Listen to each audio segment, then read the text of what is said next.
What's going? Woo! Let's try that again. Me. What's going on, everybody? It's your boy Thrifty back with the playground. We have a lot of stuff to talk about tonight. As you see on your screen, you will see the names of every single member of the channel. Thank you all so much. That is a wonderful way to try to support the channel. Also, if you could hit that like button. If you are here watching this afterwards, please, for the love of God, leave a comment. It could be hi, bye, kiss my butt, something. I don't care. Please leave a comment. Like it, dislike it. Either way, you're interacting, and I appreciate it. Hate watching is a thing, and we are here for it. Tonight, we do have a lot of stuff going on, but first, let me say hello to some people in the chat. Toolman55, what is up? J1, Outsider Gaming Night, Warwana, Hero Down Under, and that's it for now. We will greet some more folks as they come in. Thank you all for being here. Please share this thing out. And with that, oh my goodness, I have a few things. I rearranged some things. I did a test run earlier to see how this was working tonight with the background and all this other stuff. And so really happy to get this thing started. We have some amazing guests tonight. We have CosmicHero in the house tonight, and we have David Faulkner, also known as Falky, also known as Uncle Davey, as it says in parentheses.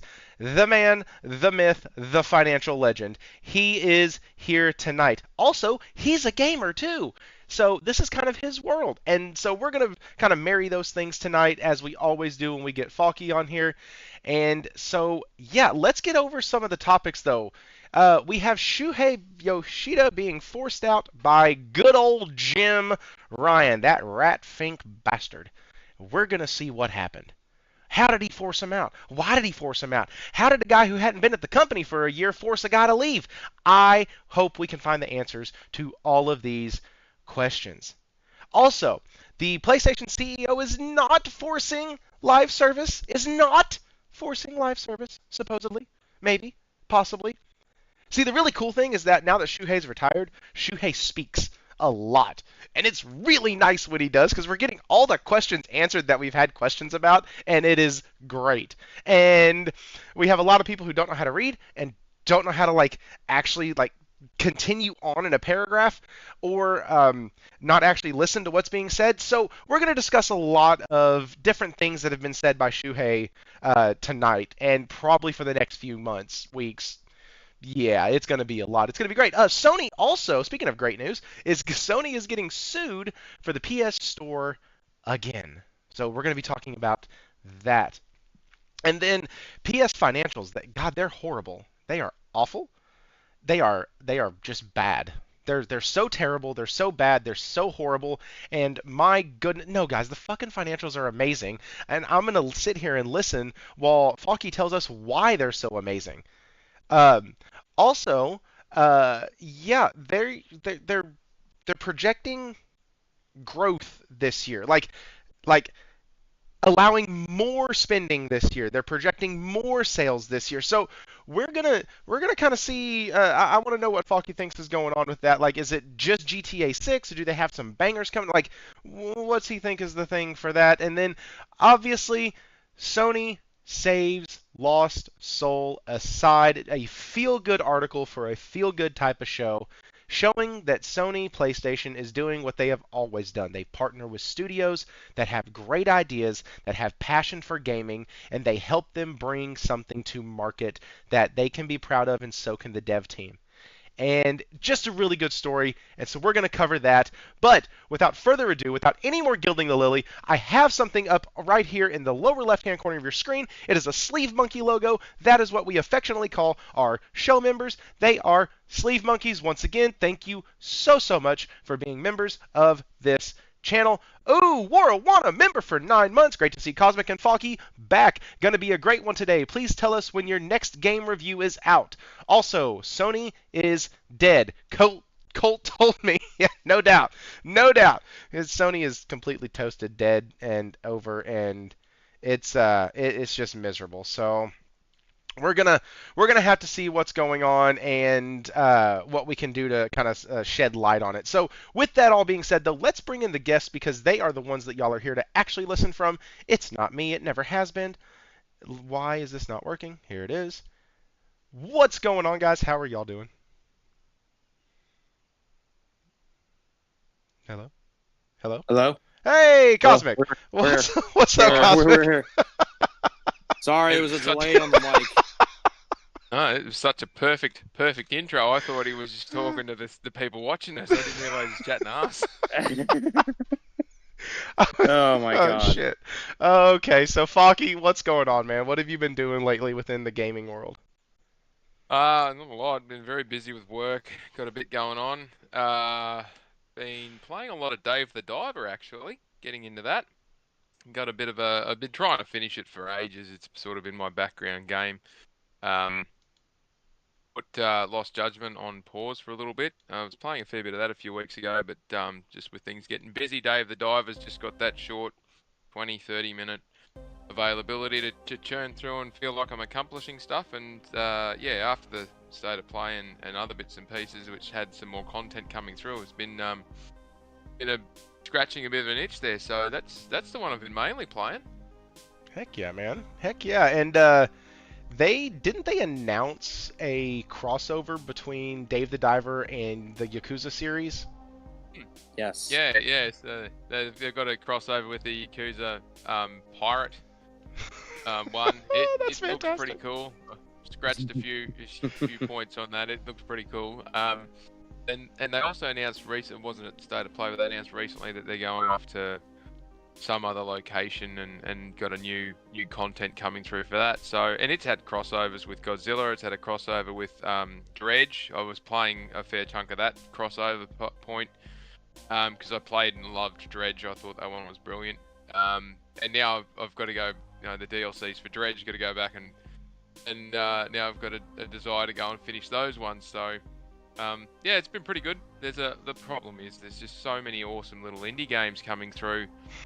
And you think about, Dave the Diver's made by a small team, published by small publishers, and just absolutely, they've got a tie-in with a Sega game, like for crying out loud. It's amazing what they're achieving as a small studio, and it's just fun, simple fun. It's not a graphical masterpiece. The artwork is pretty cool, but the game is just so damn addictive. It's just good fun. Yeah, with everything they're doing to it, it tells me one that the game is alive, the game is well, the game is doing good, it's hitting its metrics, it's enough to keep that studio focused on it. So I really like that, especially for like you said for indie titles. It makes me happy to know that uh, we talked about it last week on here, but double A gaming, it's good to know that games like that are double A or even single A still have homes within the gaming community. That's because I think it takes those type of games to round out the big 50, 60, 100-hour experiences that are these masterpieces in graphics and story and all this other stuff. It takes those single A and double A games to balance out those others. So, Cosmic, how about you, man? What are you doing? Well, I've been playing a lot of games actually. To For the release of Elden Ring Night Reign, I decided to go back and play through Elden Ring again. I love Elden Ring. I've got like Christ, like 300 hours on just one character. But that's neither here nor there. I'm excited for that. Comes out May 30th, so I'm excited for that release. I just signed up for the pre-beta playtest I think it's exclusive for PlayStation 5 for Sonic Cross Worlds Racing. Huge Sonic fan, so cannot wait to get my hands There's a on beta for that that? game. Yes, it's so it's kind of like what they did with Elden Ring Night Reign. You had to sign in and then you had to pre-register and you had to it's like a closed beta experience that you get to experience the game firsthand. And then, I think they have a feedback thing. I don't know if I remember reading that correctly. Um, but I've been playing Elden Ring, sign up for the Sonic stuff. I've been itching to get back into Final Fantasy. Since I saw you going through your adventure of Final Fantasy VI. I've been I went through Final Fantasy. I'm starting Final Fantasy IV again. I absolutely love Final Fantasy IV, so I cannot wait to re-experience that story all over again. But just been gaming, man. Just been gaming. That's awesome, dude. You have me searching now for the beta. Like I'm trying to figure out how to sign Yeah, up for it. I'm okay. If you Google Sonic Cross Worlds Racing, I did. and then there should be a pre-register that you can sign up for. You have to sign in with your email. Okay, yeah, I don't see it. Oh, that sucks. All right, let's just keep going. Okay. Remind me about that. We'll do that later. I'll share my screen with you because you can tell me what the hell to do. Scroll down Okay. on the official website. I was there. Okay. We'll figure that out later. Who cares? Time to get in. Well, we have a shit ton of stuff to talk about tonight. So we're gonna start with Shu Yoshida being forced out by Jim Ryan. Yeah. And so let's go ahead and let me go ahead and get this pulled up real quick. And okay. So this is from our friends over at PlayStation Lifestyle. Shu Yoshida was good lord. I swear I'm 38. I'm not like 14. I don't know what's going on with my voice. Shu Yoshida was allegedly forced out of PlayStation Studios PlayStation Studios job by Jim Ryan.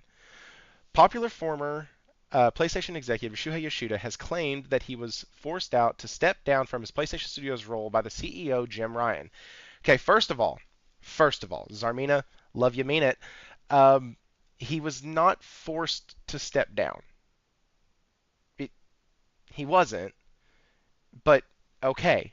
Yoshida, who recently resigned from Sony Interactive Entertainment after more than 3 decades of service, was president of Worldwide Studios until 2019. The division was rebranded as PlayStation Studios in 2020. Yoshida said he had no choice but to step down as PlayStation Studios boss. When Yoshida announced that he was stepping down as president of Worldwide Studios after 11 years and taking on the role of PlayStation Indie boss, many suspected that he had been demoted. In the new interview with VentureBeat, Yoshida confirmed that this was indeed the case. Moving from first party to indies, well, I had no choice, Yoshida admitted.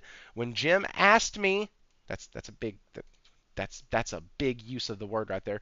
When Jim asked me to do the indie job, the choice was to do that or leave the company. He was subsequently replaced by Herman Hulst. Following Ryan's departure from Sony, Hulst was named co-CEO of PlayStation along with Hideki Nishino. However, last month, Sony announced that Hulst will no longer be co-CEO and will now report to Nishino, who has been elevated to the role of SIE CEO and president. At least they didn't say that Herman lost his job. Okay, so the thing I want to focus on and the thing I want to ask you guys, this right here is part of that, is part of not reading the whole thing and not understanding how words work. But this sounds like to me, when Yoshida is talking about, he said, when Jim asked me to do the job, the choice was to do that or leave the company. Yes, absolutely, 100%. When my new service manager came to me about a month and a half ago and said, hey, we want you to start doing this, I was like, well, I really don't want to. He goes, well, I was kind of being nice asking. It wasn't really an ask. You got to do it. Oh, okay, cool. So I have a choice. The choice is I either do it or I no longer do anything with the company. Okay, cool. Like, got it. Now, I didn't have to change roles or anything. It was just a different course of action than what I was normally doing. But this says that when Jim asked me to do the indie job, the choice was do that or leave the company. Now, duh. And do we if you love what Shuhei Yoshida did for the past 4 years with indies, and if you love how perfect he was for that role, then now, in the same breath that you're trying to bash Jim Ryan for, and by the way, Jim Ryan's done some stupid shit. I'm not going to defend him on his stupid. I'm just not going to blame him for this. Like there, just because I think Jim Ryan's a little bit of a bozo when it comes to like games and what was going to be good and what wasn't and all that other stuff. Like, yeah, him and I may not agree on that stuff, but I don't think he did this. And so let me get to my guest though. Cosmic, we will start with you. What do you think about this, man? What is up, RPG? What do you think about this, Cosmic? Um, in all honesty, man, I think it's a lot of misconstrued words and people not taking the time to actually read the article and actually kind of think about what he had said. You know, I can give, just like you gave a recent example, your company, at my company, all of my managers got shifted around. Even though even some managers that were good in some certain departments in some certain areas, they got shifted around because that's just what happens. Luckily I don't get affected. They kind of just leave me the hell alone because I'm good at what I do, but that's neither here nor there. I think the word, I was not given a choice or this was my only option, I think was taken out of context, like hugely, like very, very majorly. Now, I'm not going to sit here and like defend anyone or anything because I think I agree Jim Ryan did a lot of dumb things. Buying Bungie is still one of the dumbest things I think he's could have ever done because Bungie has not produced jack all. I'm not gonna say he Since bought Bungie. I'm gonna say he was sold Bungie. That was yeah, Go he ahead. was sold a sack of lies basically. But I think you know Shu is a very important face of the company. He's been there since the very beginning, and by and large, most PlayStation people love him. And they, I don't know, praise this man for everything that he's done. But I think at the end of the day, you're approaching 30 years plus with a company, and you don't really exactly want to go to a higher position because then that means more traveling, more business meetings, more this, more that, and that can really weigh you down at an older age. And I hate to sound rude, but Shu is no spring chicken. He is up there in age, along with Jim Bryan, who retired because of travel and because of it's a stressful job. And that's Well, where and Nishino comes in. He's a much younger person, and I think he'll do a great job. But go ahead and you say what you were going to say. I was gonna say, Michael Meridian just said Ryan created the position for him, and he loved it. Falky, kind of Mhm. what do you think on all this, man? Because yeah, like this seems like Ryan spotted talent and realized that there was a big hole and found the perfect puzzle piece to fill it and gave us hella good indies for the next 4 years. Like that's what it sounds like to me. Yeah, that's So there's agreeable right there. Yeah, so there's a few moving parts to this that a bit of background and context probably warrants to be said. One individual does not make or break everything, particularly at these large companies. The individuals at senior level management are responsible for believing the information that they're given and trusting the information of their middle and senior management is feeding up the chain to executive. So it's one thing to sit and say, on a vertical perspective, that this person has directly influenced or had hands directly on the outcome of a particular game, which is in most instances at VP level and higher, that doesn't happen at all. They'd be lucky to even see the thing in development. However, um, also to go with that, it is common in a lot of organizations who rotate management, and I say rotate management with a promotional mindset, rather than we just keep shuffling the same people around and give them different titles. There's a particular gaming or company that just likes to shuffle management around and give them different titles, and they haven't had a major change out in 10 years, and we see how well that's going for them. Other companies like Sony does it, ExxonMobil does it, heaps of them do it. They will put junior and middle management on progression pathways. They hit their metrics, they get promoted, and it just basically comes down to what roles are available at the time. So in Shuhei's instance, at the time they were taking 3 regional structures and combining them into one regional structure with PlayStation and having it all run out of one location, one major location. So there's a heap of management jobs that suddenly didn't exist anymore. Shuhei's spent a fair chunk of time running PlayStation Studios and all the rest of it. He's been there for forever. Now, if the change up is that he needs to exit or be rotated out of that role because that's just how their pathway works, whether you do a good job or bad job, it doesn't matter. You shift it out of that role and you go to something else. Well, if there's no more something else, and the only options to offer are effectively a demotion, you're not going to offer that to someone like Shuhei because he'll just take it as an insult and leave. So what options have you got? Well, you either offer them their severance and redundancy to exit the organisation, or you find something for them to do. And there's plenty of people who love or hate Jim Ryan for various different reasons, but no one will ever put Lefty on the chopping block and say, well, I actually think he did a good job or I think he did a poor job, because as you've seen in the last 12, 24 hours, there's plenty of decisions that he's getting lumped with that he had absolutely nothing to do with, but it was others that are, the darling childs of PlayStation who can do no wrong as senior management who actually made those poor decisions. And yet they still blame Jim Ryan for following through on those decisions when he had no real input on them. But anyway, so Shuhei's got an option of, I don't actually have something to shift into. It was pretty clear from what he's said since and what he said at the time that he wasn't going to transition out of the gaming and network services or out of the SIE PlayStation company unit and shift up into Sony overall, because there's no roles at Sony overall that he could shift into. So what's he left with?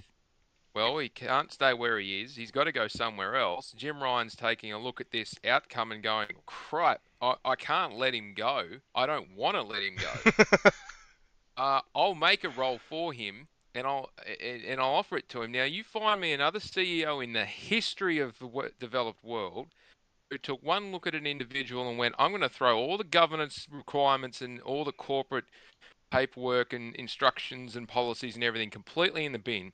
I'm going to create a role for this one person. I'm not going to justify it to anyone. I'm going to go out on a limb. I'm going to create a role. And I'm going to create a role based on a problem that doesn't really exist. To solve a problem that I know is going to be a problem, but it doesn't really exist at this point in time, because you've got teams that are fixing the issue. I'm going to create a role. He's going to have no one to report to, effectively.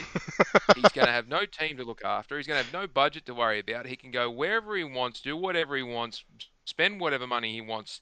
The only outcome is I want him to go and find indie games and bring them to the platform. That's the only thing he has to do. One dot point on his entire position description. Find me games. Find indie games, bring them here. And Shuhei has said from day one, for 30 years, his passion is indie games. He loves finding and discovering and going. Again, find me a CEO who would go out on a limb to create a role specifically for someone to tell them, here's a blank checkbook, go and do what you love doing just for fun, and this is the only thing I want you to just tell me what games are worth bringing. And then I'll build a support team underneath you in a different vertical structure in Greg Rice and Sean Benson and third-party engagements and all the rest of that. I'll build a vertical team up to support that entire piece. Now, people can love him or hate him or whatever they want about Jim Ryan, but putting his neck on the block for that meant he had to answer to some big players up in Sony, because that is an awful lot of money to put on the line. And I would give Jim Ryan all the credit in the world for taking the risk and doing that. But to suggest that that Jim Ryan's forced him into that role, well, if that's being forced into a role, fucking take me right now. I'll have it. I'll take that option. I either don't work for Sony or I can go and do that for the rest of my the next 5 years. Jesus, that's a tough choice, isn't it? The other thing was that the thing that tripped me out so much, and I had posted this in the Discord. By the way, guys, if you're in the chat and you're not in the Discord, we have a Discord, and we do nothing but talk video games 24 hours a day, literally. And so come join. But I posted in the Discord that somebody with like Shuhei's experience, his talent, his track record, his resume. At that point, it's, hey, do you want this or do you want to retire early? Or the other option is, do you want to go do any freaking thing else that you want to do? Like, he could have gone anywhere. He could have gone anywhere in the industry. He could have gone anywhere. He could have gone to another company. He could have started a new studio. Like, he could have done whatever he wanted. And instead, he chose to stay with PlayStation and head up their indie department that was created for him to head up. Like, um, I don't see how him going over to indies is now all of a sudden a bad thing when it had been praised for. Yeah, I didn't know about how in-depth Shuhei was. I've known his name most from, man, where did we get this really cool title? Oh, Shuhei Yoshida found it. Oh, that makes fucking sense. Hey, where did we get this other really cool title? That's another Shu title. Really? Yeah, cool. So then I started like going, okay, where's Shu at? What's he doing? What's he looking at? Because if he's touched it, I want to play it. Like, what? What are we doing? Yeah. One tweet from Shu about being at such and such game festival, and all of a sudden it's one of the most sought after topics on the searches. Yeah. What games are showing at this? What is he presenting to us? Mm-hmm. And him leaving was a bit of a shock to a lot of people. But again, the rotation point role was created for him. He's been on it for 4 or 5 years, and then he has said in multiple interviews out of his own mouth, I got to a point where the talent that is coming up through the organization is doing such a great job that I don't need to be here anymore. And when you get to that level at the top of a company in that capacity of pressure, and he said it as well. He goes, "Oh, I'm retiring from the company," and all of a sudden I look a lot happier because the pressure's been released. Even though he had effectively none on him, there's always pressure to perform. The outcome is always a matter of, do you sit there and you assess, am I actually making a difference, and can I do a better job than those that are coming up? Because when you're in management, particularly management styles that Shuhei does, which is more coaching leadership than flogging with a big stick leadership, you want to see the junior talent progress into really good middle level, and then they need an opportunity to progress. Otherwise, they go somewhere else. And it's just an unfortunate byproduct of that entire system that generates such an awesome amount of talent that if they can't keep coming to the surface, to the top of the organization, they will leave, and those that are at the top of the organization need to make way. 30 years at a company is an insane amount of time, particularly when you're working in senior management. Josh said he is also 60. Yeah. Yeah, he's very, very up there. So, and people scratch their heads and go, why is he leaving? Why is he leaving? Like, for those very reasons. He's done his rotation. Where else is he going to go if he puts his hand up to go through the next rotation? He's hit his timepiece. He's got plenty of people coming up underneath him that he's nurtured and shown how to do it, and they're absolutely kicking goals left, right, and centre. Yeah. What's driving him to want to stay around and do it, particularly with that travel schedule? He's getting tired and he doesn't want to keep traveling. Well, the alternative is, okay, thank you for the extra time that I was able to get in doing something that I love doing, and all the contacts that I've now got, I'm just going to, as he said, I'm going to take it slow. I'm going to go and do what I love doing, which is a couple of shows here and a couple of shows there and just playing games. And I got all my time back for him to enjoy what life he's got outside of work. He's certainly earned it. But to be that disingenuous and say he was forced into that role, again, if you're going to force me into something like that, take me now. I go begrudgingly under protest with a big smile on my face. But it's to blame one individual for saying that Jim Ryan tried to force him out of the company. Like, Shu has said a number of times, Jim left and there was no one else left from that era. And he's looking around going, well, shit, I'm the last one here at the party. Mm-hmm. Yeah. All my really close friends are gone. I don't have a need to be here because the team's doing a great job. They're going through a transformation with management, leadership, and all the rest of that. You know, my close contacts that I've worked really close with at Sony are now progressing out up the top end as well. Everything's changing. Do I really have the energy to keep doing this? And everyone's making such a big deal out of this Hmm. and misrepresenting it. Anytime Shuhei has spoken, where we've seen him talking to an interviewer, it's been very crystal clear that he appreciates everything that he got and that it was an offer to him that he could have said no Mm-hmm. to, but he Yeah. chose to take it. As soon as it's in the written word and it's an interpretation by an interviewer that's gone through multiple different editors, and most of those publications are now owned by the same overarching parent company, so make of that what you will. that have a I Discord won- that is I out won- to get PlayStation. Yeah. So make of that what you will, but Yeah. leave it out of Shuhei's mouth, not what was written in the papers. So one of the things I really loved about what Shuhei said, and it's I've loved listening to these and I've loved reading some of these interviews because the humanity of the person is there and it's really cool. Like, Hmm. so one of the things that he says was that he said years later when I was working in the PC department on notebooks, I got a call from him talking about Ken Kudagari or yeah, Kudagari. Yeah. Yeah. Uh, and he said I should meet with this guy, Ken Kudagari. I met him, and Ken explained that he was working what he was working on. At the time, silicon graphic workstations were thousands of dollars. He said, I am making a video game system with the power of a workstation. We'll sell it for $500. I said, wow, that's great. But I didn't actually believe him. Like, stuff like that. Like, even Shu now, been with the company at this, now retired, what, 31 years. And so, like, Yes. Yep. it's absolutely insane that Yeah. you hear some of these stories of Ken and like you're getting to see like all of this history and back behind the curtain, and instead of appreciating it, the freaking gaming community goes, ooh, a nugget to get clicks, ooh, I can say it this way to get a headline, oh my Yeah. god, I can do this. And I will be What they've been doing. I will be 100% certain my title, the first section of it, is a little clickbaity, but I put the question mark, so I'm like, he's forced out, maybe?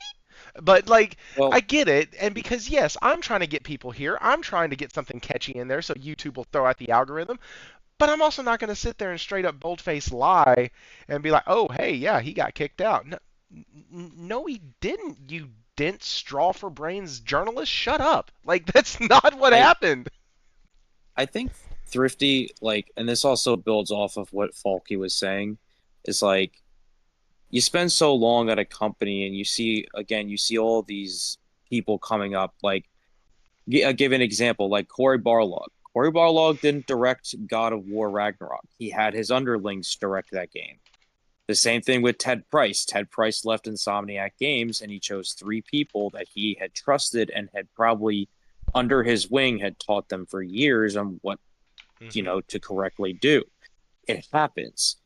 At some point, Neil Druckmann's going to retire. At some point, Cory Barlog's going to retire. At some point, Miyamoto and Miyazaki from Software. Let's be honest. All... I think Corey is partially retired, but that's another point. Go ahead. Yeah, but I think this whole people retiring and people are leaving and then people use it for clickbait and YouTube clicks and all this other kind of horse crap. It's not giving the truth.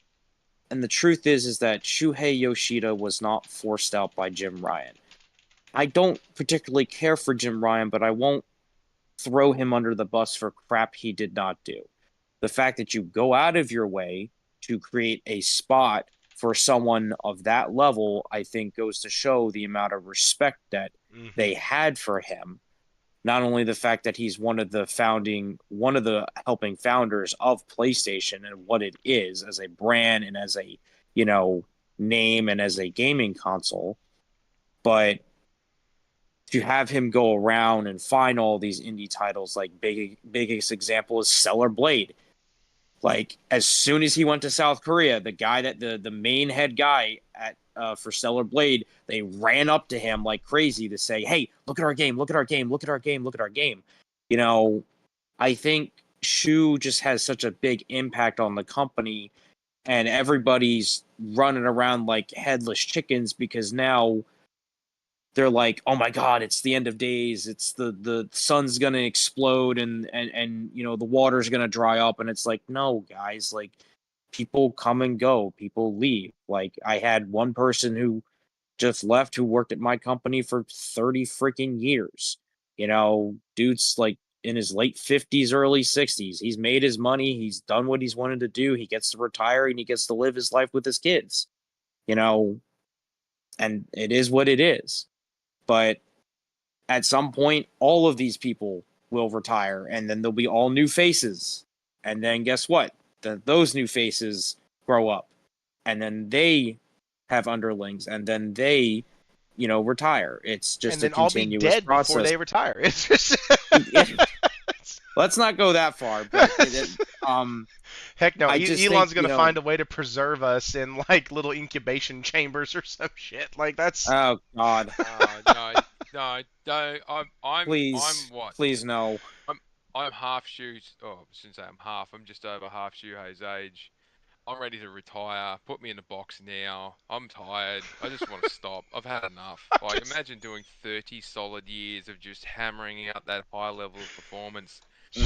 Flat out trying to string 5 days together of high level performance without needing a break. Like, these guys are insane with the work they've been doing and consistently for that long.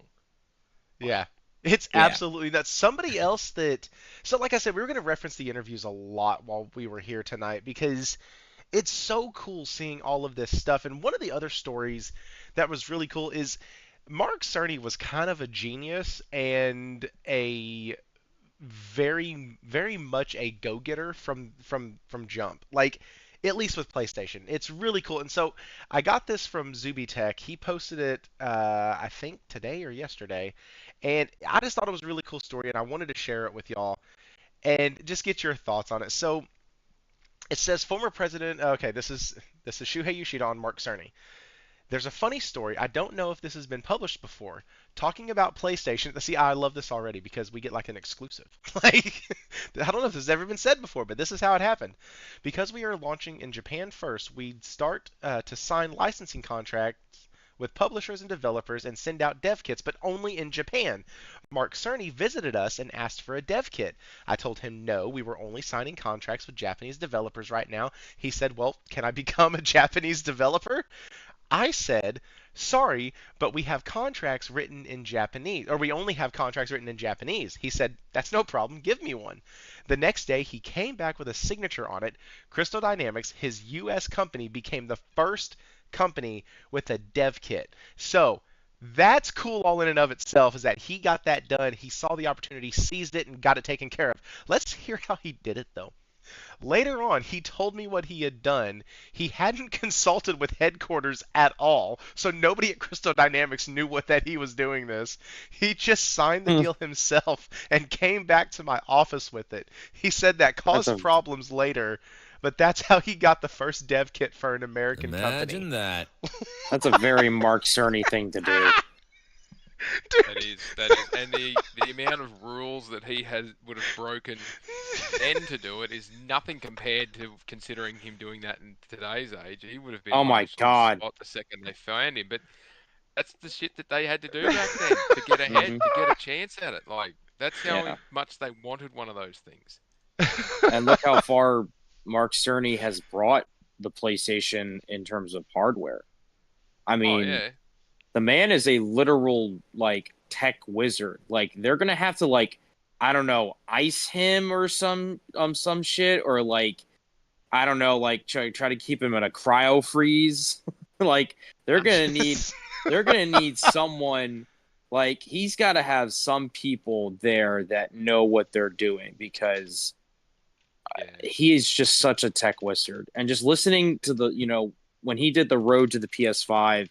And I was just sitting there listening because he makes everything sound so easy to understand without coming off as like, oh, well, I can't believe you can't, you know, understand this. Like, it's very genuine and down to our to an understandable level. Yeah. The And little that, pot. sorry, just with what you're saying just then. This is again part of that. I keep referencing the rotational um, systems that they have within these large companies to make sure people are moving through different roles. Mark Cerny's primarily in there as a contractor consultant, um, but he works very closely with a team of people. It's not just Mark. He might be leading it and consulting on it, but it's not just him. There's a team of people that have been working really closely with him and learning from him. And as long as they keep the people hungry and interested to learn from Mark Cerny and allowing them to be more involved, it perpetuates Mark's ability or influence in how do we look at being better. And you see the iterations from the PS4, the PS4 Pro, the PS5, the PS5 Pro. He might be taking more of a hands-off approach for going forward from that more consultative point rather than being as hands-on he was doing the 4. But there's an army of people that he has directly influenced and shown how to do this. Find me another organization that has backed an individual to spread that much knowledge anywhere else. Only the successful companies do that. Certainly not. Maybe Nintendo to some degree, but I don't believe like Xbox wouldn't do anything like that at all. So real quick, War in the chat said I didn't mention where the article was from. Zuby did have it posted in his in the thread. The very first post on there is the VentureBeat article. It's the same article we've been referencing tonight, both with the first article from PlayStation Lifestyle, the second story I shared, and now this one. As the Zuby Tech post is actually what led me to the VentureBeat article, and it just seemed everybody was pulling from the same one, so I just forgot to mention it again. Also, we have Nelson Gaming Culture. What's up, Nelson? He has a $2 super chat. Hell yeah. It says, Cerny been pushing boundaries since he was 17, Atari. That's right. Like, dude is just like, that's nuts. Just when I hear he didn't even ask, he just said, F it. We're just going to do it. We're just going to do it. Screw it. Sometimes you've just, as at that level of management, I operate in that level and operate higher than that level now, but sometimes you see the opportunity and you go, you know what, they can kick my ass for this from now to next Tuesday, but this is an opportunity this organisation has to take based off my judgment, and I'm the one who's going to be responsible for making it work. And then, yeah, you just got to make it happen. Now, obviously, other people who would want to take credit for it can't. They'll get upset about it, and they're the ones that'll kick your ass. But overall, you're doing what's right for the organisation you're there as an agent to represent. So, and really good operators make those decisions and they make them work. They don't make those decisions and hope and pray. They know how to make. They might not know exactly, but they will know that they can make it work. Yeah, it's nuts. When I read that, I was like, dude's had a pair on him for a long time. Like, it makes so much more sense why he can still reach back into that bag and do all those subtle dish shots that he did when he broke down the functions and features of the PS5 Pro. Like, subtle pot shots, man. Dude, it was so out of place for me seeing Cerny go that hard on him, and then now I hear this story, I'm like, oh, dude's been thugging for a long time, dude. The second he did that, Digital Foundry had a video, like, I think hours or a day afterwards of that video. They did like 2 of them. After, wasn't it? I'm pretty sure their bosses called them up and said, fix this now or you're fired. Yeah. Do you remember? Okay, sorry. J1 just brought me back to the regular Nintendo. Cerny had something to do with Marble Madness? Hang on. Whoa. J1 in the chat just said, bring back Marble Madness, Mark Cerny. Marble Madness was an absolutely insane game. Wow. What's up, Lunchy Sky? I see you in here. How are you doing? I also saw somebody else come in. Who was it? Nope, there it is. Josh Ayers, member for 9 months. Holy crap. We are quickly approaching a year. That's insane. Yes, guys, if you're a member here, you get a member milestone chat. It's a once-a-month thing. It's a way to get your chat guaranteed to be read. Doesn't cost you anything. It's part of the membership, and it's just a cool way for you to interact with the channel when those come up. So I just thought that was really cool. Good segues all over. Now let's get into some. Let's get into some more from these interviews. This is PlayStation Studio CEO is not forcing teams to work on live service games. I really hope there was a dude in the chat earlier, Dizzy, I think is his name, Dizzy Delta, yeah, and they were mentioning about the live service push and all of that. It would have been nice if he groomed a successor, is what he says, instead of giving us businessmen who don't know games as the new leadership pushing games as a service for money. Okay, so Shuhei has actually addressed that. And Shuhei in the interview, this one is referencing sacred symbols, but in the other one that we've been referencing all night, he actually says the thing that he's enjoyed the most is not having to ask PR to do interviews. Like, he doesn't have to get permission to talk anymore. And so, dude's just out here just saying everything. He is on like a worldwide tour of here is all the shit I've had to keep from y'all, and now it's here for you. And funny enough, it's mostly none of it's bad information. None of it's doom and gloom. None of it is anything other than, oh, huh, you don't say. That's interesting. So, we've been told forever Jim Ryan was forcing people to work on live service games. Josh has been screaming from the damn rooftops for as long as people have been blaming Jim Ryan for live service, or blaming Shuhei for live service, or blaming Herman for live service, saying they're all going in there, they're making these devs do this, they're doing all this stuff. And Shuhei just comes out and says, "Nah, that's not how it works. It's not really how anything works." Despite what live service push announced, hang on, let me get this up for y'all. There we go. Despite what the live service push announced some time ago, PlayStation Studio CEO Herman Hulst is reportedly not forcing teams to develop live service games. As reported by Push Square, former PlayStation Studio CEO Shuhei Yoshida spoke with Sacred Symbols Plus about the now infamous live service push that is yet to produce any result. First of all, fuck faces. Helldivers 2 did get produced by that, and Helldivers 2 has made them money hand over fist. So, they're making a movie. So you want to know how successful that game was? They're making a literal movie about it. But it didn't produce which is great. Any results. Crazy considering the game is like a loosely based off a movie from 30 years ago. Starship Troopers, yeah.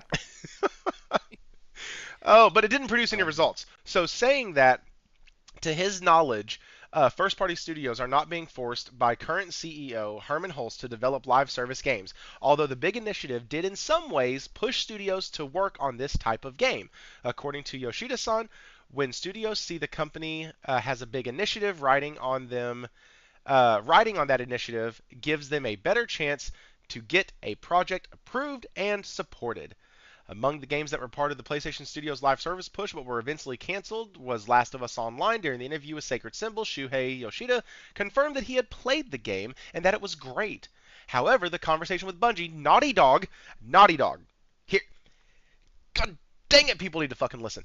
Naughty Dog, not Jim Ryan, not Herman Hulst, not Hideki, not Nishino, not Shuhei Yoshida. Naughty Dog realized that they couldn't support a live service game and work on Intergalactic the Heretic project at the same time, which means both were in co-development, and what they had to do is they had two separate teams. This has been, sorry Falky, I'm gonna let you and Cosmic just talk for the next 20 minutes. This has been a freaking thorn in my side forever when people bring up live service games and how they take away from these other games in development and all this other stuff, and we want them to put their time over here. These studios are working on multiple projects at once, and when it got to the fork in the road where both projects needed more resources, they realized, through the help of Bungie, the only thing Bungie probably ever did that was good for PlayStation right now, but through the help of Bungie, they said, hey, listen, you're going to have to become a live service studio. And they said no. And so they put their resources, when they needed extra, over to Intergalactic Heretic Project. What the fuck do you think Ben just did? Uh, Like, God, listen. Pick me. Pick Go me. ahead. Go ahead, Falky. I will shut up now. let Go ahead. Let Falky go first. God. But for all the people who hate on Jim Ryan, might I just point out that he chewed into PlayStation's profit margins to be able to expand every single studio that they had and acquired to put multiple games into development.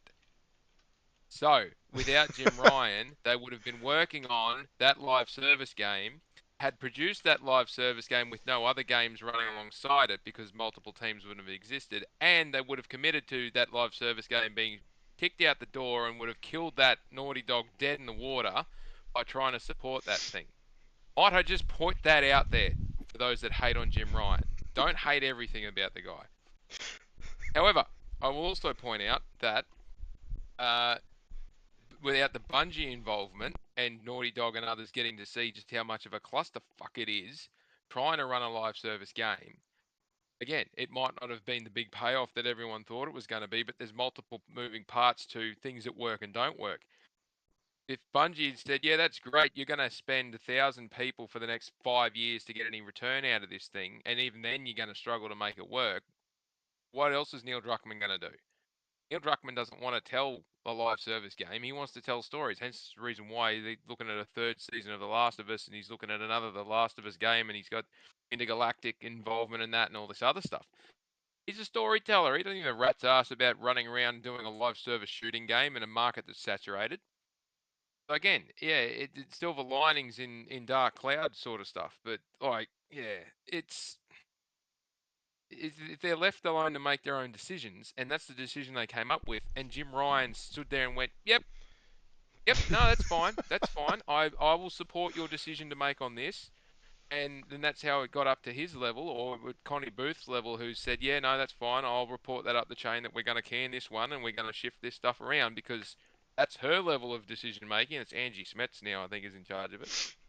But that's the sort of decision making at that senior management level that goes on. It's like someone's got to make the decision and then report it up the chain to get their ass kicked for making that decision. Again, we could say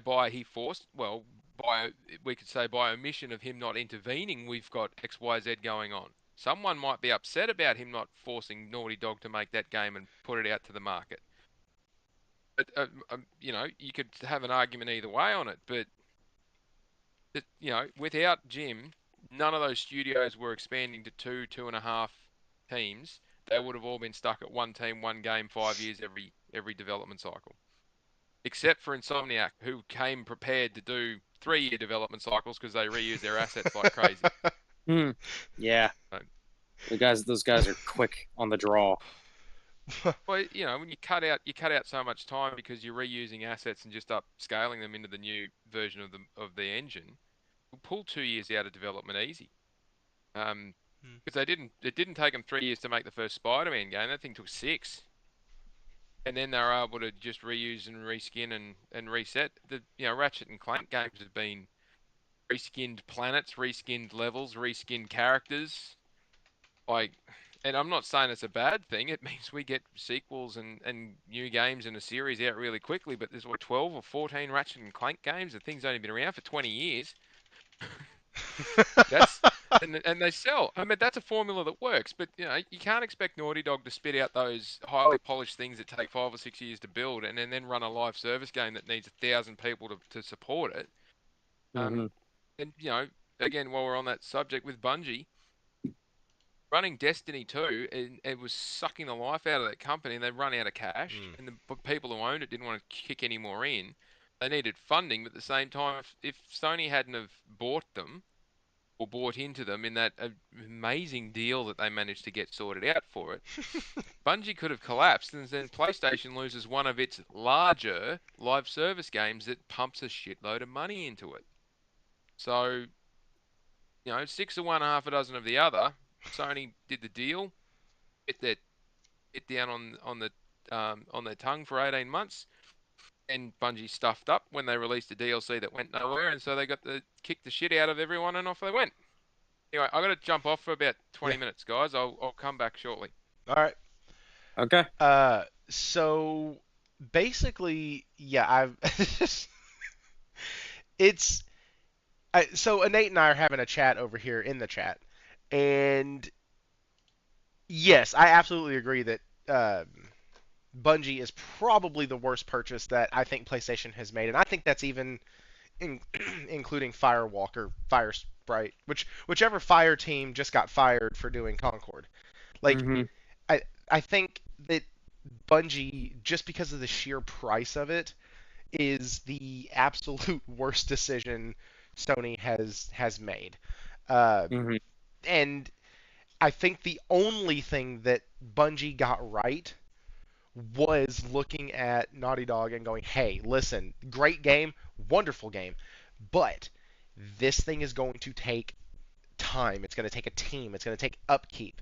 And they're like, "Oh shit, we don't want to fucking do that." Like, Yeah. that's we kind of had the idea, and maybe the thought was, let's go ahead and build it and give it off to one of the support studios and let them just kind of tinker it, and it's their baby now. Like, can we just get it and send it? Because that's what they're used to. Like, there's something to be said when a studio has the freedom to look at it and go, "Hey, you know what? We don't want to do this."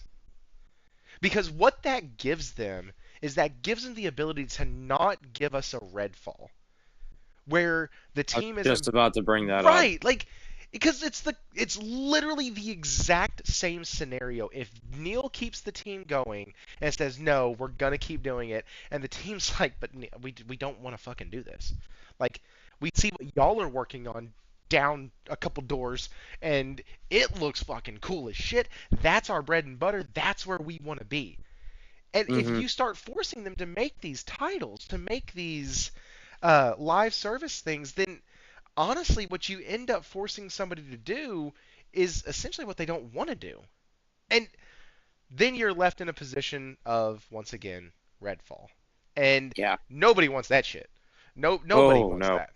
And Nobody wants vampires getting stuck behind park benches. and do I think Bungie is absolutely cooked? 100%. I honestly think Fair Games has a better shot to succeed than Hmm. Marathon. Like, I and that's not taking anything away from the mechanics of Bungie and how their games perform and all of that, because listen, it has been said once and it'll be said 1,000 times, Destiny gunplay feels fantastic. It Oh my absolutely God, feels great. yes.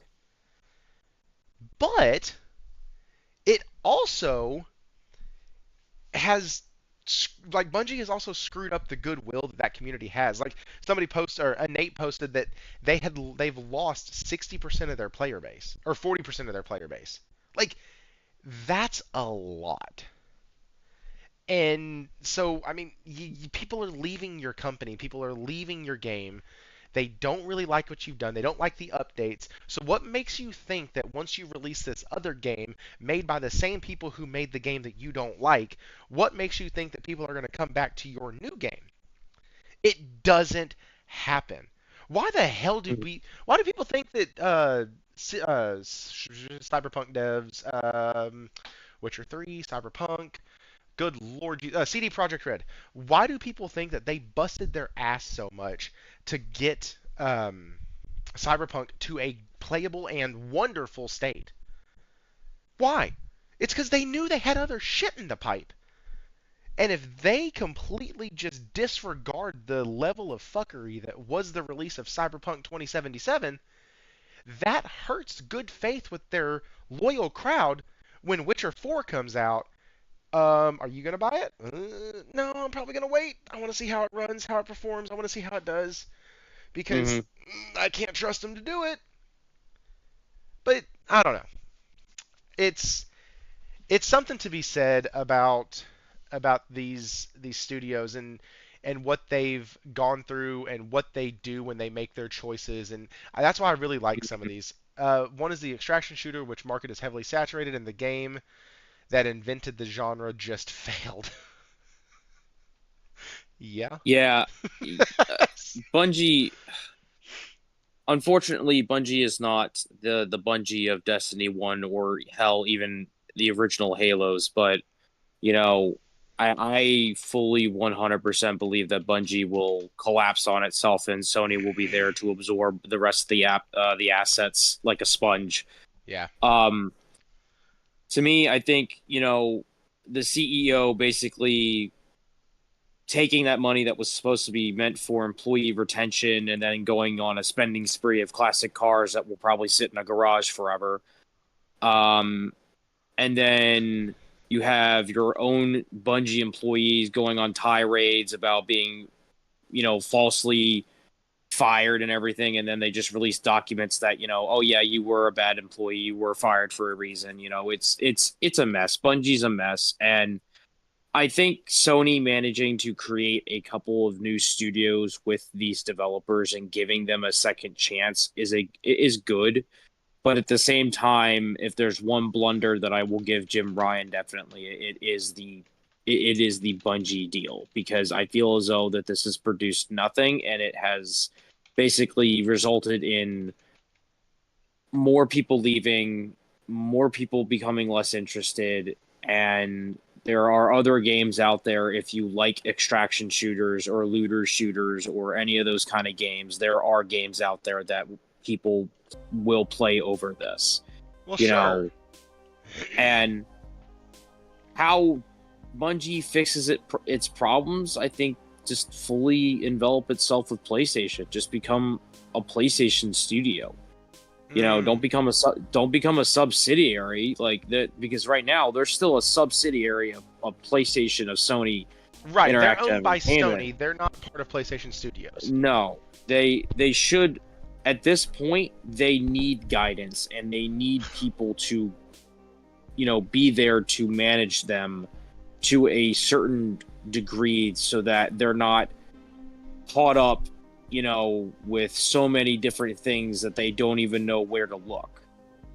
And it all goes back to basically, what David was talking about was, the fact that the studios have that level of independence, and that Jim Ryan made sure that the developers had more teams, the A team, B team, C team, whatever, how many teams they have for each and every studio, I think was a very smart move, because again, if they didn't, Naughty Dog would have been stuck making The Last of Us live service, and then the game would have died after 2 years because people would have stopped caring. Bel Dante.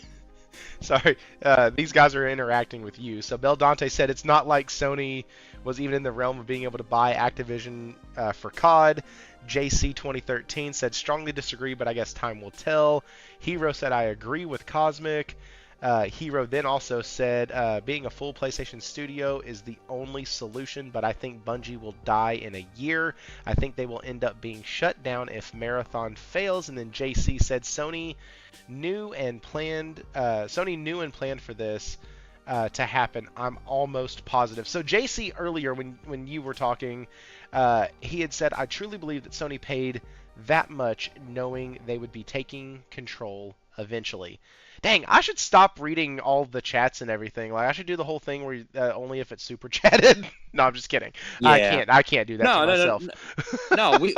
No, and I love the back and forth. And you don't have to agree with me. I'm not going to sit here and make you agree with me. This isn't an Xbox podcast. Do you think though there's something to be said about I truly believe Sony paid that much knowing that they would be taking control eventually? There could be like a 4D chess move that could have been going on. Maybe Jim Ryan foresaw this. He got an Anakin Skywalker basically, nightmare. He saw this in his dreams and he said, "I'm going to buy Bungie because they're going to fail the next couple of years." I think for all my Star Wars fans out there, I think, in all honesty, I think Bungie needed a lifeline. They needed they were the ship sinking, and Sony came by with the lifesavers to basically bring them ashore. And ever since they've done that, Bungie really hasn't produced anything. And the problem is that yes, Bungie did do some good, had some goodwill with telling Naughty Dog, "Hey guys, this isn't going to really work out. Do you really want to do this?" And not after Naughty Dog thinking about it, not Jim Ryan, not Shuhei, not Nishino, not Herman, not nobody, Naughty Dog themselves. After they themselves took some time to think about it, they said, "You know what? No, we don't really want to do this. We want to can this. We want to go back to what we do best." Mhm. And then they, a couple months back, they just announced Intergalactic Prophet. So I think, and this all goes into the whole live service, them canning this stuff. I think what happened was they got a little too trigger happy with the live service stuff, and the studios had multiple projects in the works. I don't believe the single player games were being overshadowed by the live service ones. I just think that these studios had too many live service games in development, that it wasn't a sustainable business. It wasn't a sustainable way for them to continue to go and grow as a company and as a dev team. And I think at the end of the day, I'm sorry to say this, I am not a service gamer. I could care less about service-based gaming. I think it's one of the biggest scams, along with Right. Fortnite and all that other shit. But to me, I'd rather have the service games die than have the single player games that could have been great and could have been something, and then them get canned. And again, it just, I think there's a seismic shift going on within Sony, and there's a lot of things I see happening that I think I have a lot of theories about and everything, but that's an entirely different topic discussion. But I think this is them getting the ship turned around to go back to what they were known for, their single player great experiences. I'm not saying they can't have the live service stuff, because Helldivers 2 is the biggest example. It's shoved right in front of your face. It's the biggest example of a successful live service game. But that's because that game did something different. All of these live service titles had to be different or do something different that wasn't like the other stuff.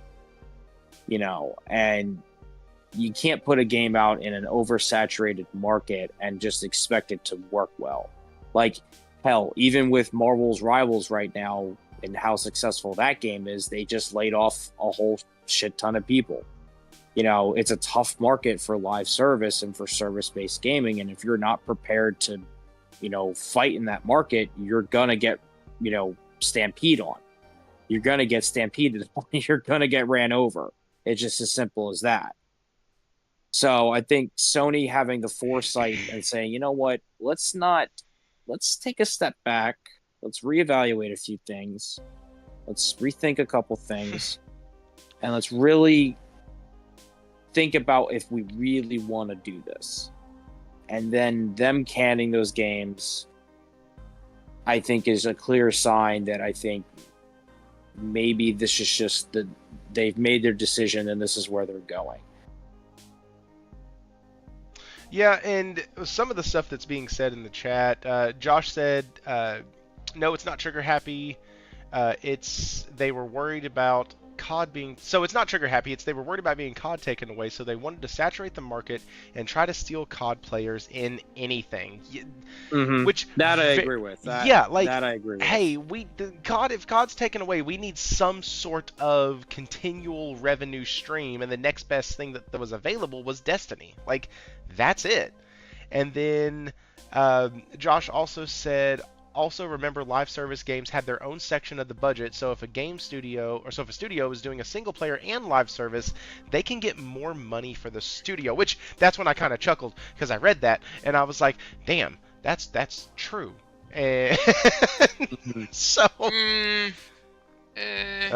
Falky's back. Faulty's Yep. See, we said money and Falky's like, wait, what? Go. I'm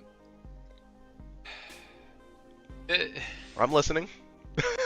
So is the chat. It's such a more nuanced conversation than more games and more engagement equals more money for the studio. There's plenty of live service games which have made a crap load of money but cost an infinite amount more just to maintain them.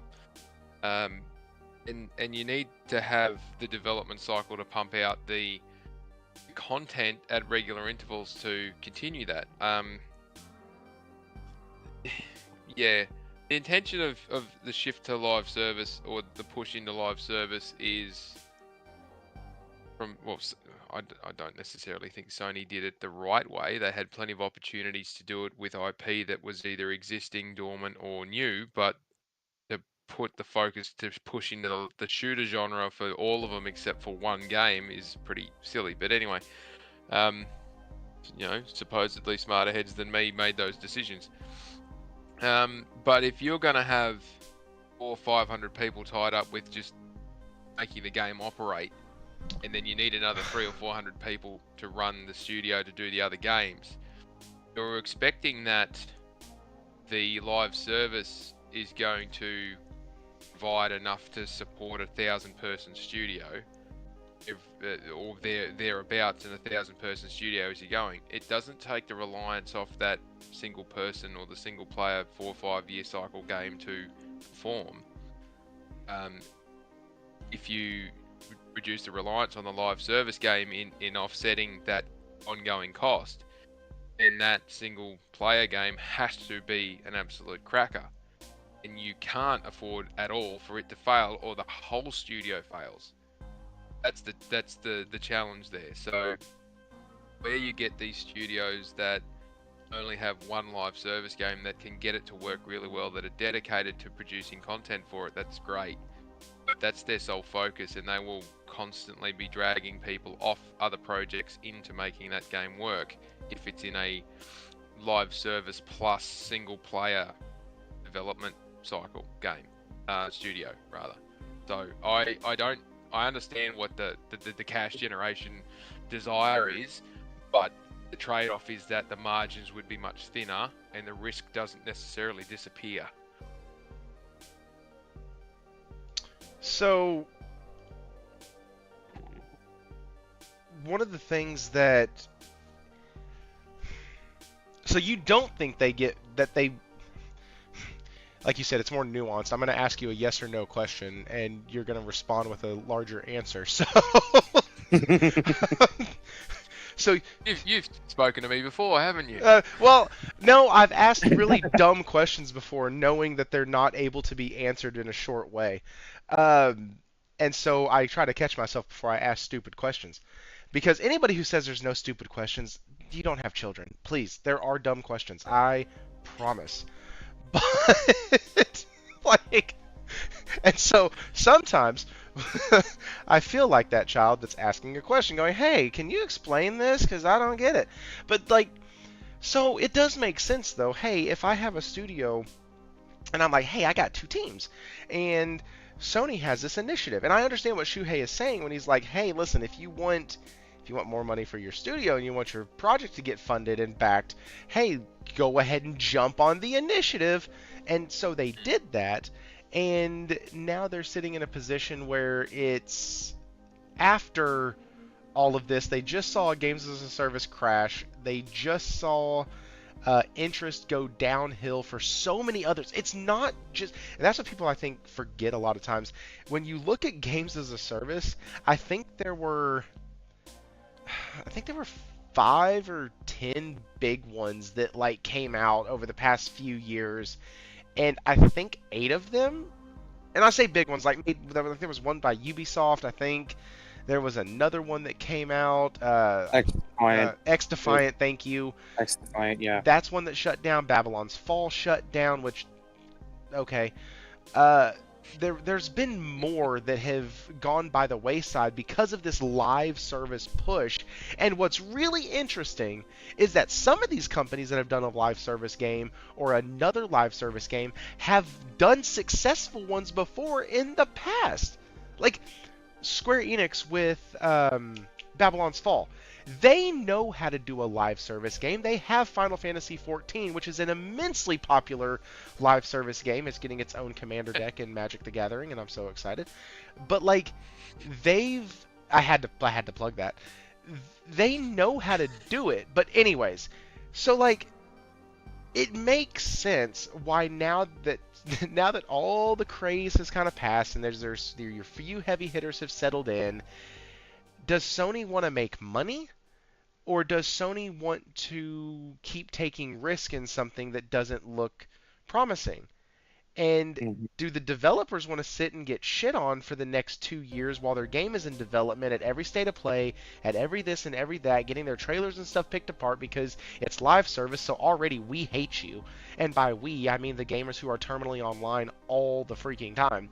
The general consensus is, hey, we don't like games as a service, and so because of that, you're now sitting here and you get everything scrutinized. If you have an overweight female character, you're woke. If you have a beautiful female character, well, now you're sexist.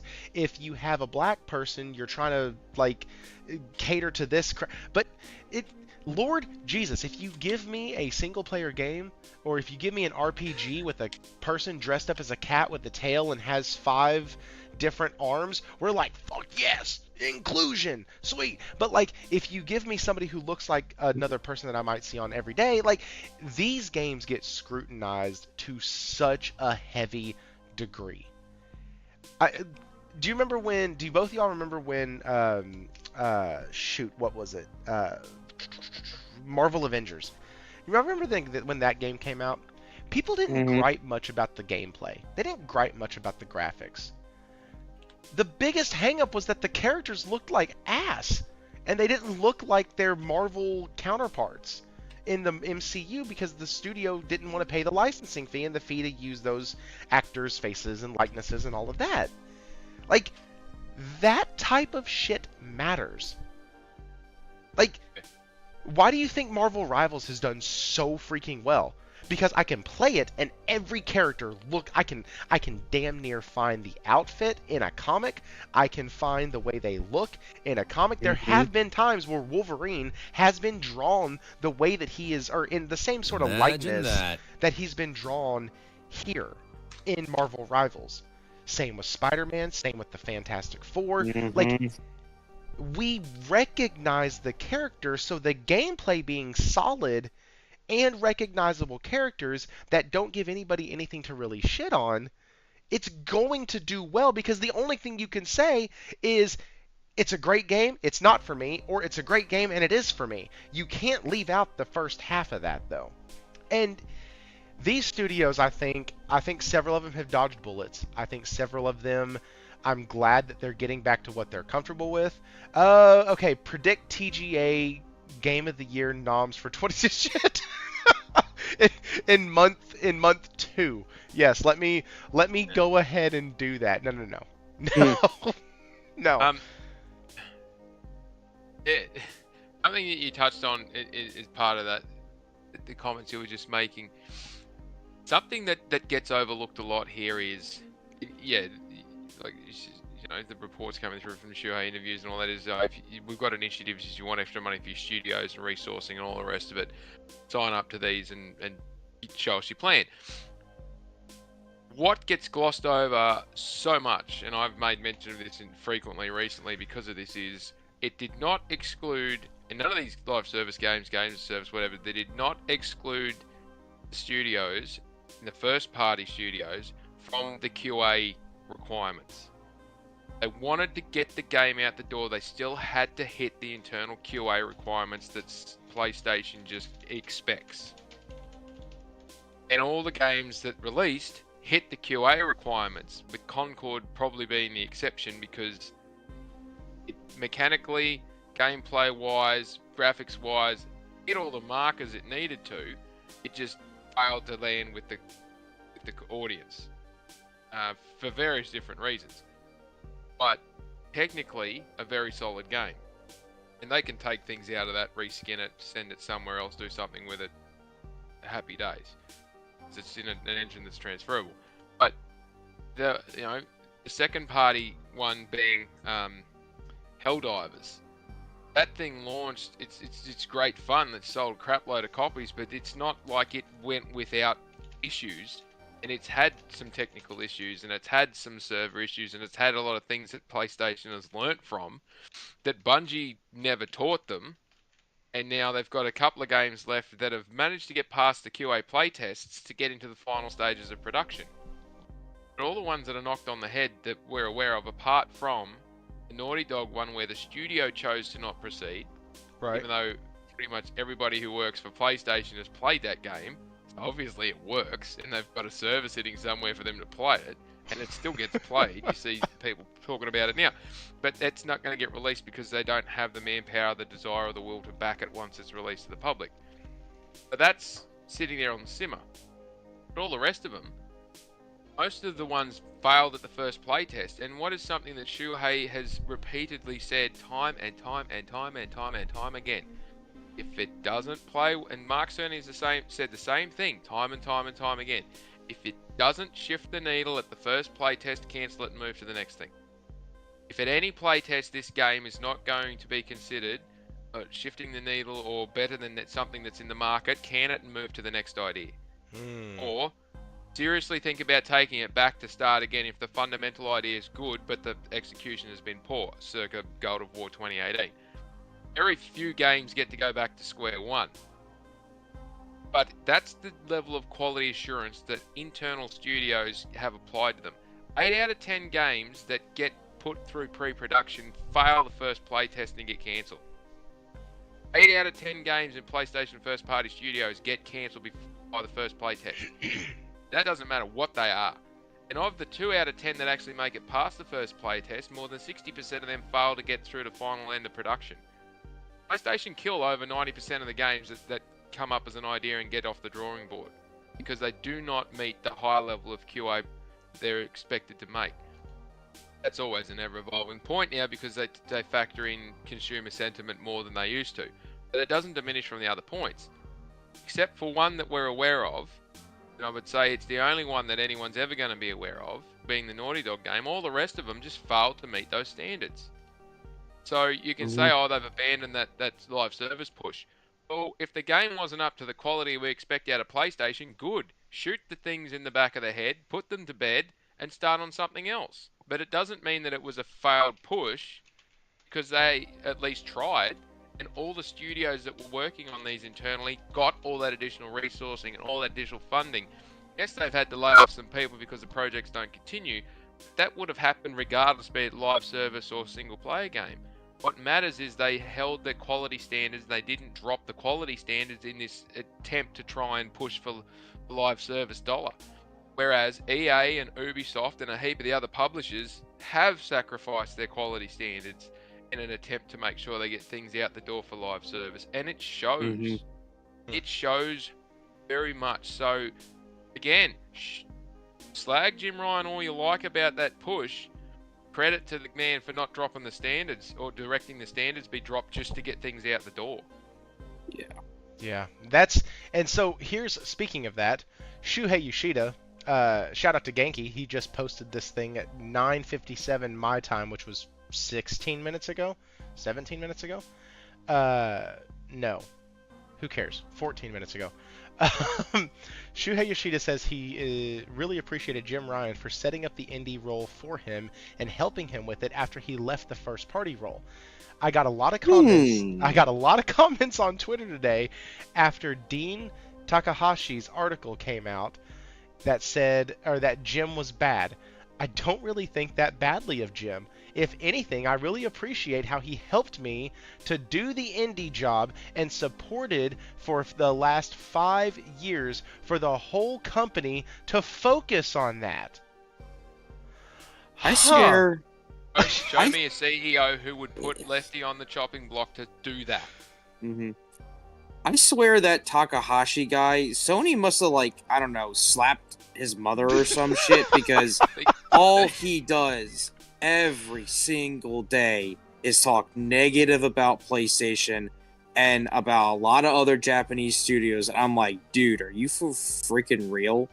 Like, come on. Like, I'm Like, just this could, happy that Shuhei is no longer restrained by PR, so he's able to go, actually, nah, asshole, no. it, this, you know what that does? You know what this does? It basically, like, every time maybe there's like, oh, clickbait crap about PlayStation, Shuhei Yoshida just comes out and says, yeah, no. The man is bitch slapping people left, right, and center. Yeah. And so he should be. And again, yeah, I find it just slightly odd, from my perspective, that he's retired from the company and he's not still held by an NDA to just not talk about this shit. Mm-hmm. I would have thought of anyone going out of that company who is so friendly that he would have had NDAs up to wazoo about do not even breathe blue on anything that you talk to anyone about any of this crap for the next 2 years. And they've let him go. This is how much they trust him.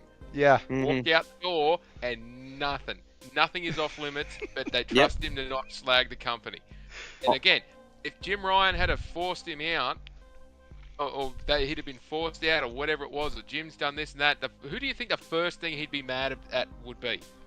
But the first thing he would have said was not, hey, this was great, that was great, look at all the awesome stuff. The first thing he would have said was, fuck that guy.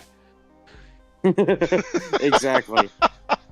So, No, again, but sorry, you go. no, it's just like talking about the whole live service thing and how, you know, the company and the devs are able to say, you know what, let's not do this. And I don't want to bring this up because it sounds like I'm just like bringing up console war crap, but it's like it really goes to show the difference between like PlayStation and Xbox, where like they've been like for Xbox's case, they worked on like these service games like Forza Motorsport and Halo Infinite for like 6-7 years, and not once nobody said, hey, let's not do this.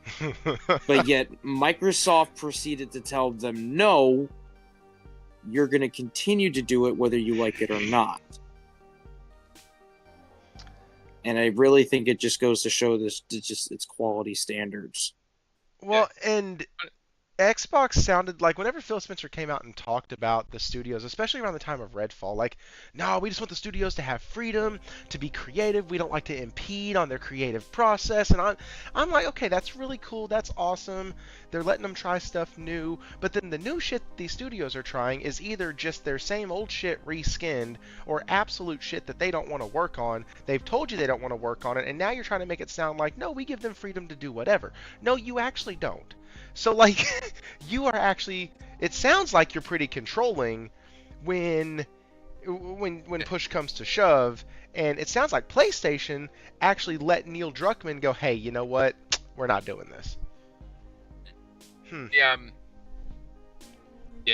Allowing people creative freedom is really problematic if you want to make money.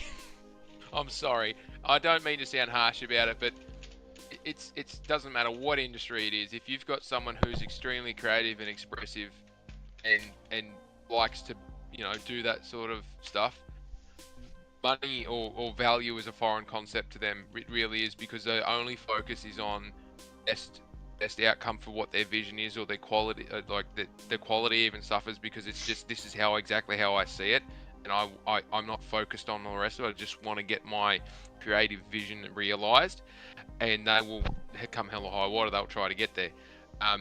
But sometimes you just need someone on the reins to go, all right, just pull back a little bit, just calm down, or this is the parameters in which you can operate in, and put some structure around it. Because if you leave someone who's creative with no boundaries, they will just spend and invest stupid amounts of time, money, and energy into something, and at the end of the day, they'll just sit there, tear their hair out, and go, it doesn't work, it doesn't make sense, I can't get it to be what I want it to be, because they're not being forced to focus. And a good example of that is Kojima, when he's left alone to his own devices to do whatever he likes with no boundaries. He thinks way outside the box and can get quite expressive, but quite expensive in doing it. But someone's got to pay for this shit. So now I'm just going to circle back a little bit. You were going to ask me a silly question. Did you even end up asking the question? I don't think I did. No. I don't think I did, and I don't even know what the hell it was. I've scratched out some notes here. You were talking something to do with money, and I expected it was something to do with that. But circle back to something you were saying earlier about like the live service and all this other stuff. I think the best pathway forward for PlayStation is the second party and partnership arrangements, which they have been working really hard to do over the last couple of years. It's in that, so the Helldivers 2 style. Somebody else is building it, somebody else is doing the work, PlayStation's investing in the game, PlayStation might be publishing it or might not be publishing it, doesn't matter. But the risk profile is much lower, and the studio doesn't have that massive corporate overhead that I keep banging on about all the time, putting the weight on it. Yeah. And I'll give you an example. So, games like Helldivers 2 or other live service games which aren't all that crazy, but have got a solid player base. So they've done 12 million units sold confirmed, right? Across multiple platforms. PlayStation's published it, so they get 100% of the publishing, plus they get a certain percentage of the sale out the front, right? But on the sales alone, if they take 30% out of the storefront, those 12 million units sold, PlayStation made $180 million out of that. And they spent $0 up front to build it. They haven't had to fund a studio for 5 years or all the rest of that sort of stuff. That's just on the sale. So the publishing arrangement will have something different in it. But of that massive amount, $180 million, the amount of, that's $600 million of revenue generated out of that game sales. So if PlayStation's taken 100% of the publishing and 30% out of the storefront sale, they might have just said, no, don't worry about the 30% of the storefront, we'll take 100% of the publishing and we'll pay you whatever it is. They could quite easily be somewhere around 80% of the sales, and that's 480 million. Even if they're at 75%, right? And the studio's gotten paid to build the game and getting a percentage out of the profit share because it's done so well. Let's go with 70. Or I'm just fiddling with some numbers here. Let's go with 70% because it makes my comparative easier. If PlayStation's kept 70% of the sales revenue out of the sales of Helldivers 2, they have kept $420 million. Let's say that's net because the 30%'s gone into paying for the game and in the profit share. $420 million for PlayStation to have had no real hands-on other than provide a bit of support and guidance and the QA testing, and then done the publishing. For 10 million units of Spider-Man 2 that they sold, and it cost them $300 million in total to build the game, market the game, get it to market, and sell it. The total amount of revenue generated there for a $70 game, whereas Helldivers is only a $50 game, Spider-Man 2, that revenue piece, the net point after you take out the costs, is $400 million. I know which one I would rather be investing in because it's the one that takes the least amount of effort from my point of view, which is the Helldivers 2 option. I can't create that kind of revenue or return on investment internally without spending a stupidly large amount of money to get that level of output. So once you go through and do the calculations on the numbers of this shit, the focus point would be, all right, I can't build and I can't be competitive at a business case financial level with these second party arrangements and I just do the publishing and invest slightly in these games. It's actually been more beneficial for me to have no involvement in any of this stuff and just let the third parties put their games out here and I just collect my 30% through the storefront. That's PlayStation's business model. The fact that they actually looked at this and attempted it and then failed on the QA point says that whatever they were working on, they found a way of making it financially viable if they could get the quality to meet. And the quality didn't meet. And this is before the games as a service collapse has occurred. But if they want to proceed down this pathway, second party arrangements, it seems to be the most sensible de-risked point of doing it. But it's then just an extension of their current model. Lost Souls aside is a good example. Yes, it is. Of what's coming, because that's not in the China Hero project. That's outside of the China Hero project, just in some quirky manner. But Stellar Blade and Rise of the Ronin and those other second-party arrangements where PlayStation's doing the publishing, and then it's going to PC later on. They have done direct investment into that game without that massive corporate overhead bearing down on the studio to perform and cover it, so the studio can get their profit margins looking better. PlayStation gets their percentage out of it, and they've done 4/5 of nothing to even get to that point. Same with the whatever Blundell's doing at XDev with that secret team that they pulled 120 people out of Bungie to go and make. It's whatever the hell he's building. They've redeployed stuff from the Bungie acquisition to do that. Bungie's doing their thing while they figure out what the hell they're doing with Destiny 3. And that, there's whispers that might even be co-development with Naughty Dog, because they want the story writing piece to be even more powerful. Like, this sort of what's driving this from a business perspective is the more games that PlayStation can get on their platform that's hit the 10 million units sold, and we get 30% of that, and it costs us nothing to do it. Every single one of them, PlayStation's making 200 million plus without lifting a finger or breaking a sweat. The more of those they get, the better. But if they're in the live service area, you don't have the peaks and troughs of needing those games more frequently. It comes down, but it flatlines. And when you stack them on top of each other, you get this massive revenue run that they're currently on. There's no need for the first-party studios now to need to fill that void of the live service stuff, because there's enough there to sustain that level. The push, though, into China, because that requires and Shu said about the PC thing, that is an area where PlayStation could have achieved more penetration from the first-party studios by having that there, without needing to do their day and date, or having them on PC day and date, or games that aren't live service, because they need to keep people engaged. But, you know, again, it's just, I know I'm talking numbers and I'm sort of flipping around here a bit, but the focus from a business perspective is you can do a Spider-Man 2, sell 10 million units, and net out 400 million at the back end of that, for the 10 million units that you sold. Or you can not spend the money, get somebody else to do all the heavy lifting, and just collect your piece up the front and make $200 million out of it.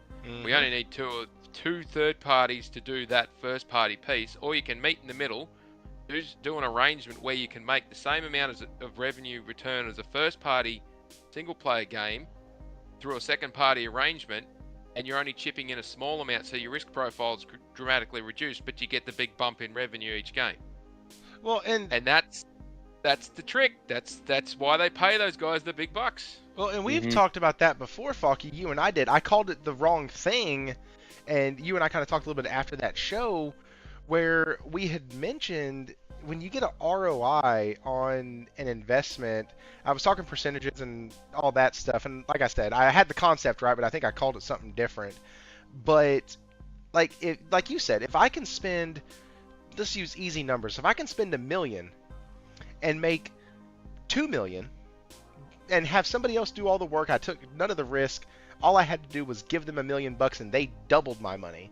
Or I can do everything in-house, and I'm going to spend $1.7 million, and I'm going to make $2 million, but it's all mine, and it's all in-house, and everything is done on our stuff.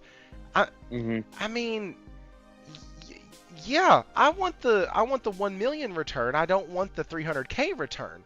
But as Sony has said, and as PlayStation has said, they use their exclusives to sell their consoles.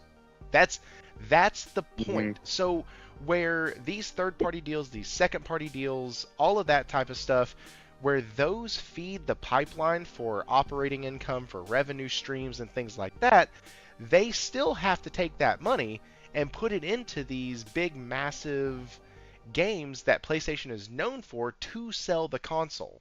Like that is the job of the exclusives. And I'm interchanging first party, second party exclusive and all of that. After talking with Josh a little bit last week, Sony themselves actually doesn't classify anything really as a second party. If it's published by them, they consider it a first party game, which is interesting, something I didn't fully understand. The clear delineation on that point is if PlayStation's publishing it, PlayStation's got rights to the IP. To the IP, correct. The IP. Correct. PlayStation, at this point, does not publish games or third parties where they do not have access to the IP, which is why they sold the IP back to Kojima in that arrangement, and that unload there was someone else who got it 12 months ago. So does that They mean they sold own the Lost IP Soul? back. If they're publishing it, then they own the rights to the IP. Yeah, they're publishing it because that's our next. It's interesting that you mentioned that and how they work organically. Because my goodness, man, it's a feel-good story. It's a puff piece, but I am absolutely. If y'all get tired of me mentioning 20 Final Fantasy, holy shit! If y'all get tired of that people, crap, man. Well- Lost Souls aside, 20-25 people max. yeah, and And so like that is nothing for PlayStation to invest that, because those ex-dev people were going to get charged out somewhere else anyway. Anyway, and if they're publishing that and that has a hit in China again, it just pushes the point of them penetration in the Chinese market. If it does anything like Black Myth Wukong, holy crap. They get 3 or 4 of them a year, and COD could almost be a fucking afterthought, to be honest. Because they're going to make more out of these than what they ever will out of COD. Yeah, these are so. Let's listen to this story real quick because it really. The more I've learned about this game, so they sold me with the trailer a few years back. It fell out of my memory. I didn't think about it anymore. Saw another trailer. I was like, oh hell yeah, that looks really cool. And at this point, I had the channel, and some of the guys in the Discord were like, yeah, don't get too excited. It's Lost Soul aside. We've known about it for years. It's never coming. It's just it's not happening, and it will be shocked if we see it before 2027. All right, cool. Well, they released the trailer last year, and I'm like, damn guys, this thing looks like really far advanced, like almost like Tides of Annihilation. Like I expect that game at the end of this year or beginning of next year. Like I really do. They're already showing 15 minutes of like gameplay footage. They're showing all like they are further along than what I think they're letting on. I think a lot of studios right now are waiting because we still may get GTA 6 this year. And so because of that, it's one of those things like, hey, listen, I don't want my game to come out and get Mad Maxed. I really don't. I don't want to die. Like, can we not come out and get slaughtered? If it's not a Horizon game from Guerrilla, you'll be fine. Right. This is The so only one true. that's got And the curse. I'm realizing that nobody can read this, so let me see if I can't enlarge the screen. Oh, there we go. Hey, that looks better. Okay, so the producer of Ulti-Zero Games' action role-playing game Lost Soul Aside has explained the reason behind the game's prolonged delay and has shared details on Sony Interactive Entertainment's support during its development. During a recent interview, Lost Soul Aside producer Yang Bing was asked about the reason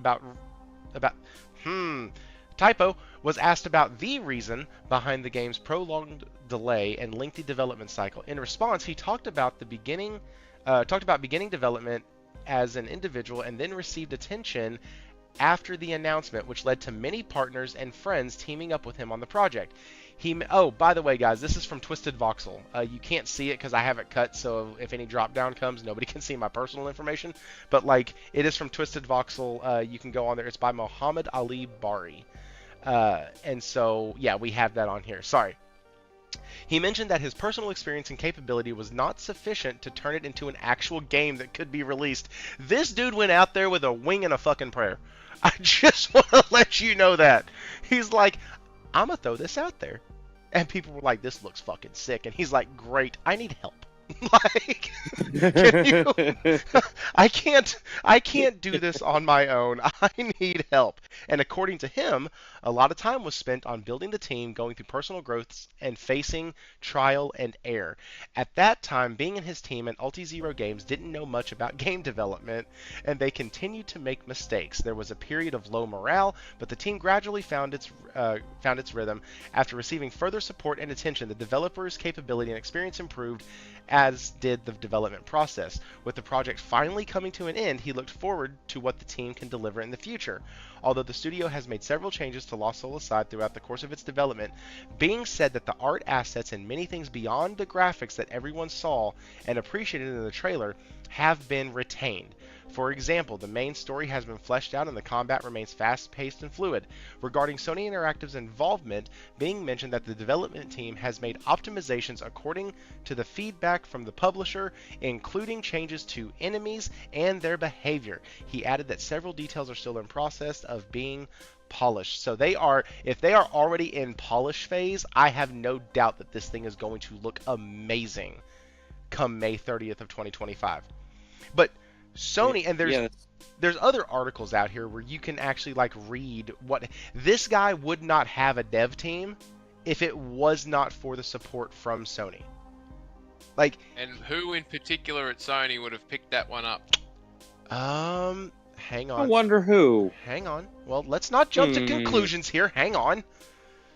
Who signed Alti-Zero for Sony? Let's see. Published game. Let me just type in Alti-Zero or Lost Soul Aside Shuhei. See, we have the internet. We can do these cool things. While I am doing this, guys, we have been here for an hour and 45 minutes. Hit the like button, please. There's like 40 of y'all in here. Hit all the things. Oh, yeah. Press it all. Hit all the buttons. And smash those buttons, man.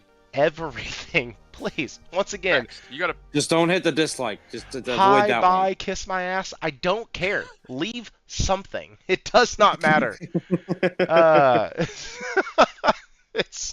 will be facetious and point out that this thing got picked up and signed up under Jim Ryan's watch. See? Say what you will about the man. He does stuff. He allowed people to do their jobs. Yeah. It's I was looking to see if it was Jim or Shuhei. I was trying to see if it was Shuhei. It would have either, if it wasn't Shuhei, it would have been Greg Rice. Okay. And his team. See, I can't see anything online just yet about that. But I'm sure, man, as the closer this thing gets, the more information is going to come out. This game, Tides of Annihilation and Ghost of Yotai, okay, so Wara earlier asked my early picks for Game of the Year. Lost Soul aside, Tides of Annihilation, if it comes out and hits the cut, I think we're going to have a Stellar Blade type game on our hands, and I am absolutely in love. The fact that the big-ass thing that comes up out of the water looks like Sin from Final Fantasy X is not lost on me at all. I can't wait for that game. And then it's going to be great. Ghost of Yotai is going to blow the fucking doors off. And somebody mentioned earlier in one of my shorts that they feel like Ghost of Yotai doesn't have the graphical improvement that is needed to kind of wow them, and it feels very samey, just like God of War 2018 versus God of War Ragnarok. And let me tell you something. If you think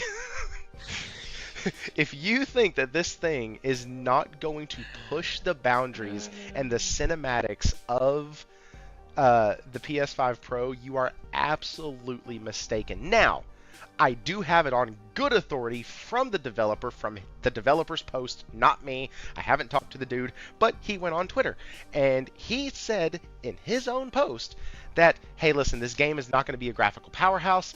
We wanted to focus more on the draw distance and the environments than we wanted to focus on graphical fidelity. So what that means is you're going to be able to have 60 frames per second with no pop-in, no nothing. You're going to be able to see all the countrysides. You're going to have this beautiful, massive cinematic work in front of you that you get to play around in. That sounds really cool. But if you think that that means the graphics aren't going to look better than Ghost of Tsushima, I don't know what to tell you. I don't know where you've been or what you think, but PlayStation games set boundaries. They don't live within them. Like, that's why those three are my three. Like, they're three games that PlayStation has put the time and effort into in one way or another. And I feel like, and call me a shill, call me a pony, call me whatever the hell you want to. I don't really care. Because whatever Sony puts their name on with the PlayStation brand and the PlayStation logoing, guess what? That means that, like Falky said, it's gone through those quality checks. I'm not worried when the game comes out.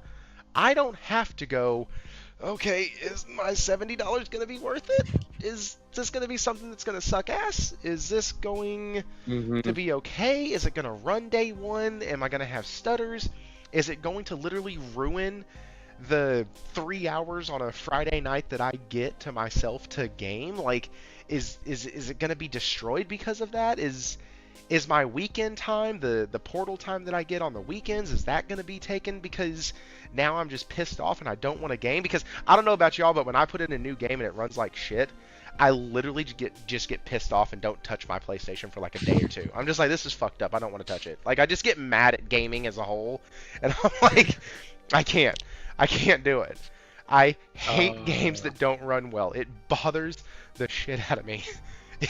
And does it bother you not because of what you've paid for it, but it bothers you because it shows that people didn't have respect of your time to actually meet the potential or the minimum expectations that those of us who've been around since effectively day one on no, 3D it's the money. gaming? It's the fucking money. Because it's the money. It really is. I get pissed off but it's same, right? Like, money is time, Yeah. time is money. Like, that's why when people, and this is, I'm not trying to plug YouTube or make y'all like view my videos, but like, that's why when people go to a video, drop a like and then bounce, that's actually not very helpful. Like, because I think Sony learned, PlayStation learned really quickly with the Days Gone debacle what they need to make sure they do and what they don't allow to have happen. And ever since then, they have QA'd the shit out of games, not to the gold point, but to the launch point, where games have been delayed, will be delayed. Ghost of Yotei has been pushed back twice internally because they will not compromise on doing better in every way, shape or form than they need to. But again, the PS5 Pro popping in, the upgrades to the engines and all the other stuff that it has allowed them to do because they decided to build the thing proprietary, not source it in from somewhere. Well, they couldn't actually do that shit till they built the damn things. The technology had to be constructed and brought into existence before they could figure out what improvements they could generate in these games. And everyone's like, oh, they've had the big dry spell, we've got nothing since April last year, and first party's not doing anything until April this year. It's like, there's a reason for that, and it's not like we have gone without decent games on the platform. The amount of games you can get on a PlayStation is ridiculous, and it's only dwarfed by Steam because Steam adds like 15,000 games a year. Good luck half of playing it's all them. shovelware. Yeah, well, good luck playing even half of them, but the consequence of all this is that their quality department is constantly making improvements and constantly pushing them all the way up to release point. But the crap that went on with Days Gone, releasing in that state, getting a less than 80 Metacritic, which is embarrassing as it stands, but let's not forget that PlayStation's owned by Sony. The big bosses are from a very different culture to what Americans will accept as passable. If they don't hit perfection in Japanese culture, that's considered dishonorable, and they take that shit super seriously. And 18 months to get it up to a playable standard, and then we've just gotten the PS5 Pro and the remastered upgrade version. What we're getting now is pretty close to what it damn well should have been then. Yeah. And it wasn't. It took them 18 months to get it fixed, and then it was a pretty decent game. And I've seen people go, oh, it's the first time I've played this, and I got it with the PS Plus thing, or this, that. Oh, it's an amazing game. I should have played it at launch. No, you should not have played it at launch. It was a fucking disaster at launch. That was a learning experience for PlayStation's QA department. And if you listen to what John Garvin and Jeff Ross and others, even Scott Rhodey said this as well in different interviews, and Assad Kizilbash and others, they had serious arguments between themselves as to the creative direction versus the output. And John has admitted at times, John Garvin's admitted at times that he had to cut so much stuff out of that game that he didn't want to cut, but it was basically cut this stuff out or we'll cut the game off. and they still had issues getting it to the end. And as I was saying before, when you let the creatives who are really good at creating, but not that great at managing time and money, just have free reign, you get disasters because they don't get stuff finished. And I actually, rate John's creativity quite highly. That game is one of the best written games. It's the closest thing to a Metal Gear Solid playstyle that I've ever come across, in how the mechanics work and the engagement and the hordes and all the other stuff that they have. It's so much fun, and I'm seriously considering going and playing it again and getting the upgrade, but I usually don't do that. But I had so much fun with that game. But again, the QA that they learned out of that, it hasn't happened since, and it never will happen again. So when they put their name on it, that name means something. QA PlayStation Productions, or PlayStation Studios. Yeah. Whatever it's called now. Yeah. And they stamp that approval, that means that it's gone through the ringer. And the chances of it being something that is technically inferior, full of bugs and issues, this will spark some debate, but I really don't care. If PlayStation Studios QA department under Scott Rode applied their magic to Avowed, you would have something totally different in terms of the output of that game. Yeah. And it would not be in a conversation around, this is a spiritual successor, and if you look past these issues and these issues and these issues, you can almost kind of see like a Skyrim type. You just got to no pop, don't worry about this, that's meant to be, the jank is part of the creativity and all the rest of that crap. No. I'm so tired of hearing that shit. Not a fucking chance, man. No way. Avowed would have been sitting in the 90s, and if it was Xbox, let's not worry about Xbox tax and PlayStation fucking tax and all this other stuff. If it was adjudged with that level of QA scrutiny put on it, it would be in the early 90s, and it would be getting spoken about as a Game of the Year contender. But because of all the crap that goes along with it, and not being in a not being fully fleshed out, they rushed the back end of it. All these other things that we're hearing from people that are trusted game reviewers because they've played the whole thing, and 100% of the game is best to, pretty darn quick. And they're saying it's got this problem, it's this problem, technical, quality assurance issue. They rush this, they kick this out the door. Like, if that's the level that we can expect from that studio or those studios, that's fine if that's what they want to do. But do not underestimate the power the PlayStation Productions quality assurance team has over those games. If it's stamped with PlayStation QA, passed, you can almost take it to the bank. Very, very unlikely that they will let something go through. Well, and go ahead, Cosmic. I was gonna say, I think, given even if a couple of those games from Microsoft even had half of the PlayStation quality assurance, like the minuscule down to like the magnifying glass to read that's the fine print that these guys go through, these games would be Game of the Year contenders. But it all goes back to what Faulkner was talking about, like culture. For some strange reason, I feel as though that Microsoft rushes these developers, or these developers don't have good managerial people in charge to get them where they need to be, because Avowed, like Faulkner said, could be a 90 if it had the direction that a PlayStation Studio Q&A does. It's the same thing with Halo, same thing with Forza, same thing, with all of these games. And it just all goes back to, you need to have a standard. And if you can't meet that standard internally, then you need to do some serious workarounds, not workarounds, but work on it, or you scrap the whole thing. It has to come out of the gate running. And it also, side note, I do think that they do need to up their quality assurance, because you can't throw a game like Avowed onto PlayStation when you've got other games such as Ghosts of Yotai, you've got Intergalactic Prophet, you've got, heck, even stuff like Hell Is Us or Mind's Eye, or, even some of these indie titles that are really high quality, like Sea of Stars and everything else. Like, you can't... Zero? Phantom Blade Zero, Wukong. Wukong. Oh, I left Phantom Blade off my list. Oh, Yeah. shit. Yeah, But- nope, Yeah, well, that's another your one. predictions are fucked, aren't they? Yeah, Yeah, But- that's another one. Yeah. but you can't throw these games out.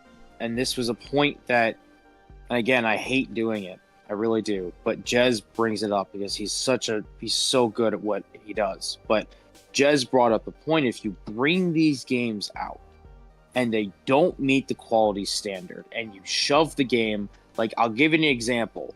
Let's say you've got Kingdom Hearts 4, you got Ghost of Yotai, you've got Intergalactic Prophet, and you've got other quality games on that store wish list. You can wish list it or buy it right now. And then you've got Halo smack dab right there, but you know what Halo's like. What do you think is going to happen? Halo's going to get ignored. These games are going to get trounced. And this is like, yes, I know I'm turning this into an Xbox discussion, but you can't throw a crappy quality product into a store full of quality, very well built titles and then just expect it to sell. That's not how that works. Oh, that's exactly how know. they want it to work. Like, so Well, yeah, that's the problem. That's like real quick, Thrifty. Like, imagine you go to a car dealership. You've got a Lamborghini, you've got a Ferrari, you've got a Bugatti, you've got a Mercedes, you've got BMW, and then you've got the crappy little Honda Civic that some 16-year-old threw into a tree and then they tried to repair it. And it's parked right next to it. I had that Honda Civic. Go ahead. Yep. Yeah. Oh, so it was you that crashed it. Yeah. Anyway, imagine that scenario. You go to that dealership. You're not going to pick that little Honda Civic. You're there for the quality, supercars that are there. You're not there for some dinky little, old rust bucket. You're there for a quality product. Well, the next Assassin's Creed game getting delayed is a great example of that. If it's not just restricted to Xbox, there's quality issues up and down.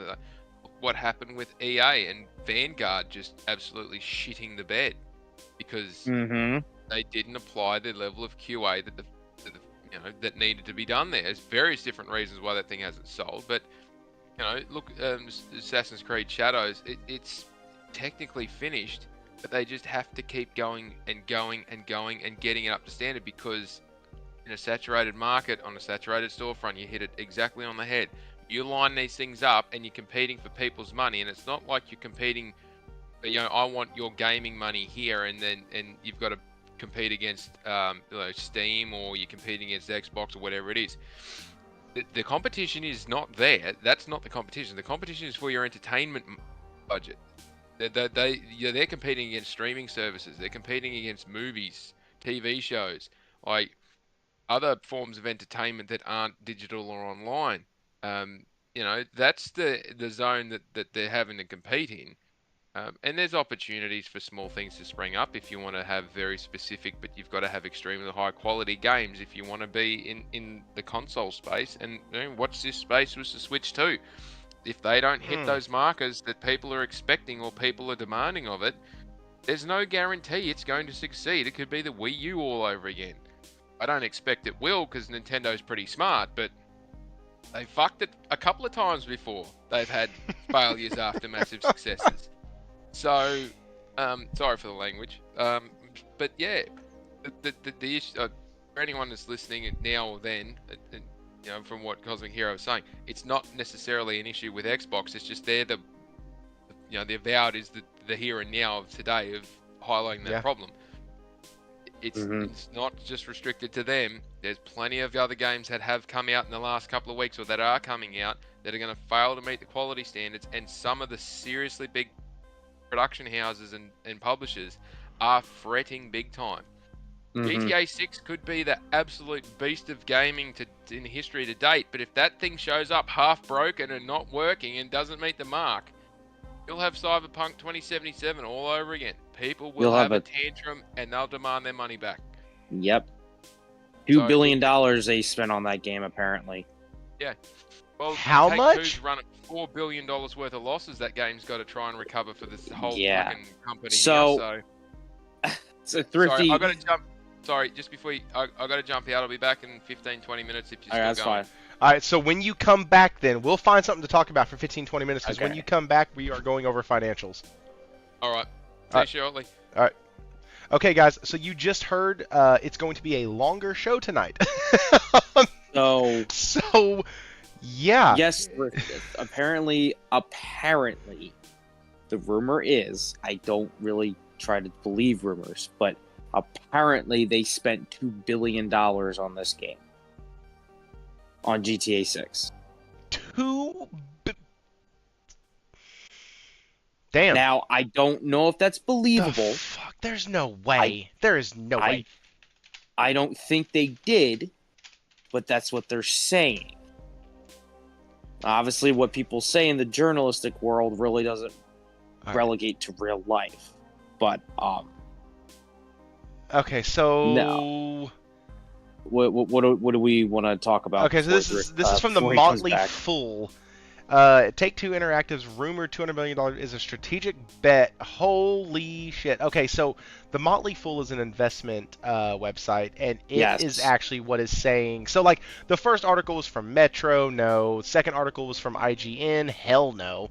Then I saw the Motley Fool. It's almost like when you see an article from Sports Illustrated about gaming, you're like, hey, you know what? These guys are probably a little unbiased. Let me see what they're saying. And so, holy crap, $2 billion. Jesus. Yeah. That means you're gonna get NPCs that are gonna walk and talk, sneeze, breathe, whatever the hell. You're gonna be able to do everything to your character. You're gonna be able to drive around, do whatever the hell you want. You know, that kind of stuff. Because usually that's what Grand Theft Auto is really about. I don't find a lot of people who really care about the stories. They're more or less like, oh, look at this big open sandbox game that I can goof around in for hours upon hours upon hours, and I think, and this also goes into like a lot of, like, we were talking about games and their release dates, and how everything's kind of avoiding the holiday season as of right now, because like Hell is Us comes out in in September. Yeah. And like the Shinobi remake game that comes out that comes out in August. That comes out in August. You've got Lost Soul Aside, which is coming out in May. 30th. You've got Elden Ring's coming out the same day. You've got, a lot of these games coming out early, so one would think, oh, well, of course, because they're getting out of GTA 6's way. And like Faulky said, that game could come out, highly anticipated game, but if that game does not hit the mark, there's been a lot of rumors about it being very similar to GTA 5, and that's the risk, right? With these monolith type games, right? Like, that's the massive risk. Like, yeah, that's the problem. That's why I'm kind of happy that they didn't do a Ghost of... Like, the more I'm thinking about it, I'm glad they didn't do a Ghost of Tsushima 2. Because, like...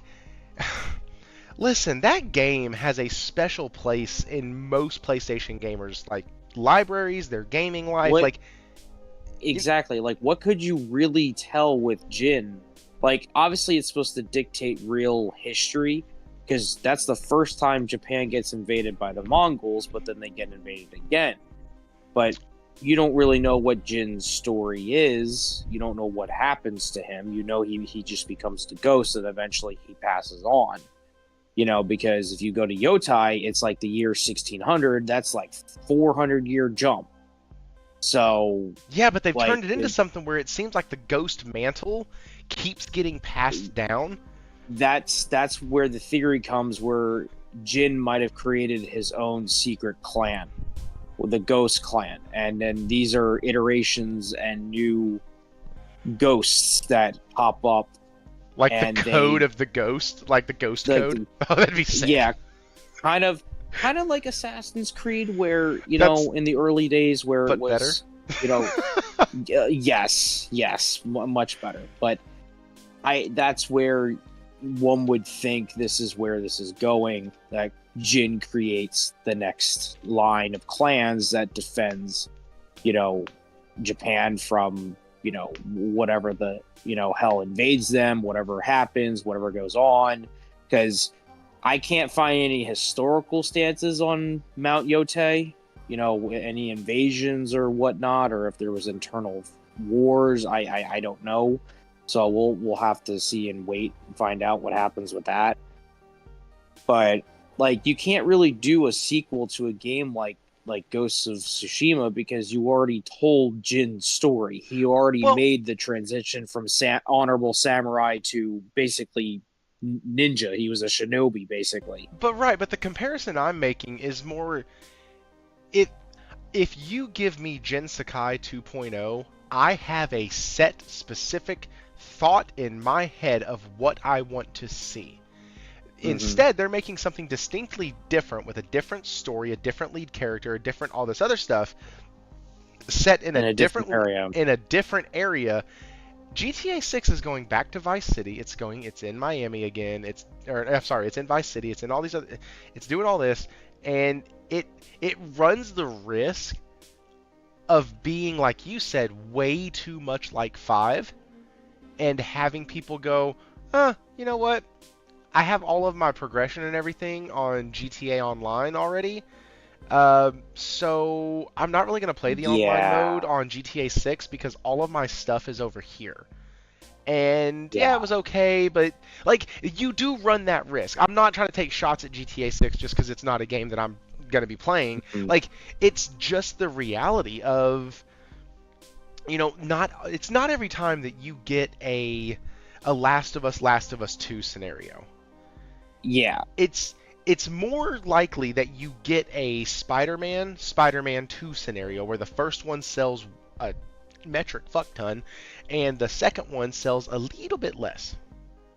Like, that's generally what happens. It's very rare to see a sequel go higher than its predecessor. When it happens, though, it's amazing. Go ahead.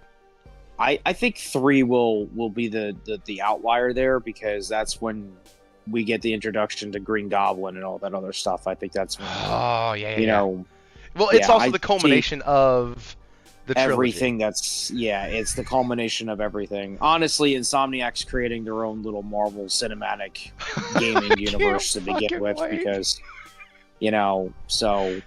but as good as Spider-Man 2 was, I will say it lacks very much in the depth of Spider-Man 1's story. But, it's like you said, it's hard for a sequel to do better than the original.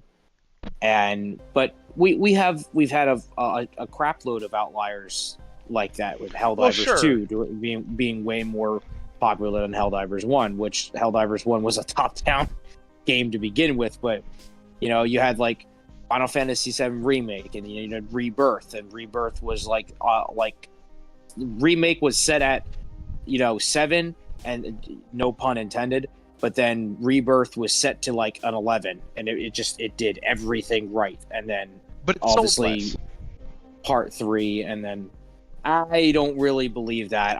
You think it sold more than Rebirth? I think give it time. In the same window. I'm not saying like overall. I'm saying like in the same window, like right now, almost a year after release, you think that the year to date and their year to date on Rebirth, the year to date on Remake and the year to date on Rebirth, you think Rebirth is more? Remake had the advantage of having 140 million PlayStation 4s out there. PlayStation Rebirth did not have that. I fully understand. Yeah. And I think the problem is, like I said, we're getting into the Final Fantasy talk here. It's obligatory at this point. Yes, it's obligatory at this point. I think Rebirth, when the company tells me, okay, we enjoyed the sales from PS5, we enjoyed the sales from from what we've gotten, they said they were fine. Everybody made it this big deal, saying, oh my god, if the game would have went to PC or Xbox, it would have done great. Casually looks over and sees 224,000 copies of Rebirth being stolen. on PC. That's So yeah, no thanks. But I think Rebirth, like I said, these games sell over a course of period of time, just like 16 did. 16's at like 5+ million copies at this point. You know, Rebirth, is gonna continue to sell. It was the number one selling game in Japan of all of 2024. Okay, so let me ask you a question. Bringing this to kind of the games we're looking at, the games we're looking forward to seeing. Are you more excited for Wolverine, or are you more excited for Spider-Man 3? Like, because I know my answer. I think I'm more or less excited for Wolverine because I want to see what they're going to do with the story, because they're mentioning the Hulk, they're mentioning, the game's going to be a little bit more, because it's new, it's fresh. Graphical. Yes, I love Spider-Man. He's my favorite superhero of all right. time. And I think 3 is going to be the culmination of everything. I think, people got so pissed at like, oh, Miles is going to be the main character. I'm like, no, Peter's just taking a break. Yeah. Like, we still have Carnage to still wrap up. Venom's getting his own game. And, we still haven't seen Green Goblin. We still haven't seen, we don't know what's going to happen to Harry. We don't know what's going to happen. But that's my point, though. Like, we're more excited about the new IP versus the sequel. And sequel to a game that, admittedly, I loved the franchise. I loved Spider-Man 1, and I loved Miles Morales and Spider-Man 2. Like, Spider-Man 2 is my second platinum ever. Like, because it was an easy plat. Yeah. Let's not get that twisted. It was a simple plat. Oh, yeah, that was a very easy platinum. It was baby's first platinum is what it was. Spider-Man 2, absolutely 100% is my kid's first sippy cup for platinums. Like, it just was. It was super, super simple. The God of War Ragnarok one was harder than Spider-Man 2. It was I don't want to cut you off, though, Thrifty, but I think it's because Wolverine is closer than Spider-Man 3 is. Like, Spider-Man 3 we probably won't see until the end of the gen, because with Shu Yoshida basically confirming that PS5's ending, it's not ending completely, but it's gonna, like, PS6 will be 2028. Yeah. So, he said the gen is gonna extend out probably one more year, which is kind of what I was thinking. Was that it was going to be an 8-year cycle? No, because of the original delay. I had said back when I was on Salty's show, I had said that the PlayStation 5 was going to have an 8-year cycle because of the delay for the chip shortage and all that. They're going to want to have that 1 year of extra life out of the system. Because they essentially had to take 1 year off. Like, how many times have we said if they would have been able to crank out as many PS5s as customers wanted that first year, how many more millions would they have had? Some of these games that we're talking about failing, like, how many more players would they have had to go to? Like, I think that's why... And that's the reason why, yeah. I think that's why it's so baffling to me. And when Faulkner gets back, we're going to discuss their finances. And funny enough, I don't know if he knows this or not. He actually should, because I sent it to him. But we're going to be using his tweets and his photos that he had shared to actually discuss the financials. But I'll rather use his shit than anyone else's, because I'd rather, like, it's almost like he does this for a living. Hey, listen. I have always said, if you are not brilliant on your own, surround yourself with smart people. And that's what I have done. I surround myself with smart people who are really great in areas that I'm not that good in. And that's what I do. And it makes for a better show. It really does. When you have people who are good in different areas, it makes for a better experience on here. So I had mentioned earlier about Sony and kind of how they do their development processes and how they've been doing these, what the gamer would call second-party deals, okay? Like, screw all the noise. I understand that PlayStation may not view them as that if they own the IP. If they publish the game, I get that, fine, whatever, cool. I think the only thing that they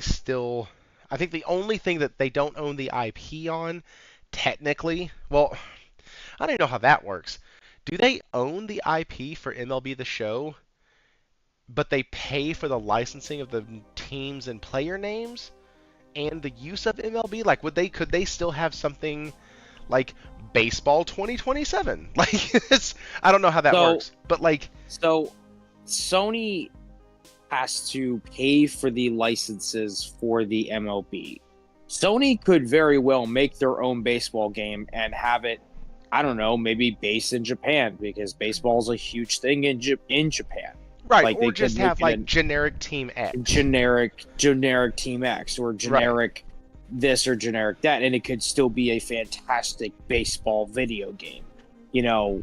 But if it's MLB the game, they have to pay for that license. It's the same way with the Marvel license, where they have to pay Marvel to use Spider-Man and use Wolverine, and they have to use Venom and Green Goblin and Shocker and Dr. And Octavius. funny enough, they have to hit benchmarks not just from Sony, but they have to hit benchmarks from PlayStation. I mean, they have to hit benchmarks within that contract that they have with Marvel. Like, they have to hit certain metrics in order to continue making that.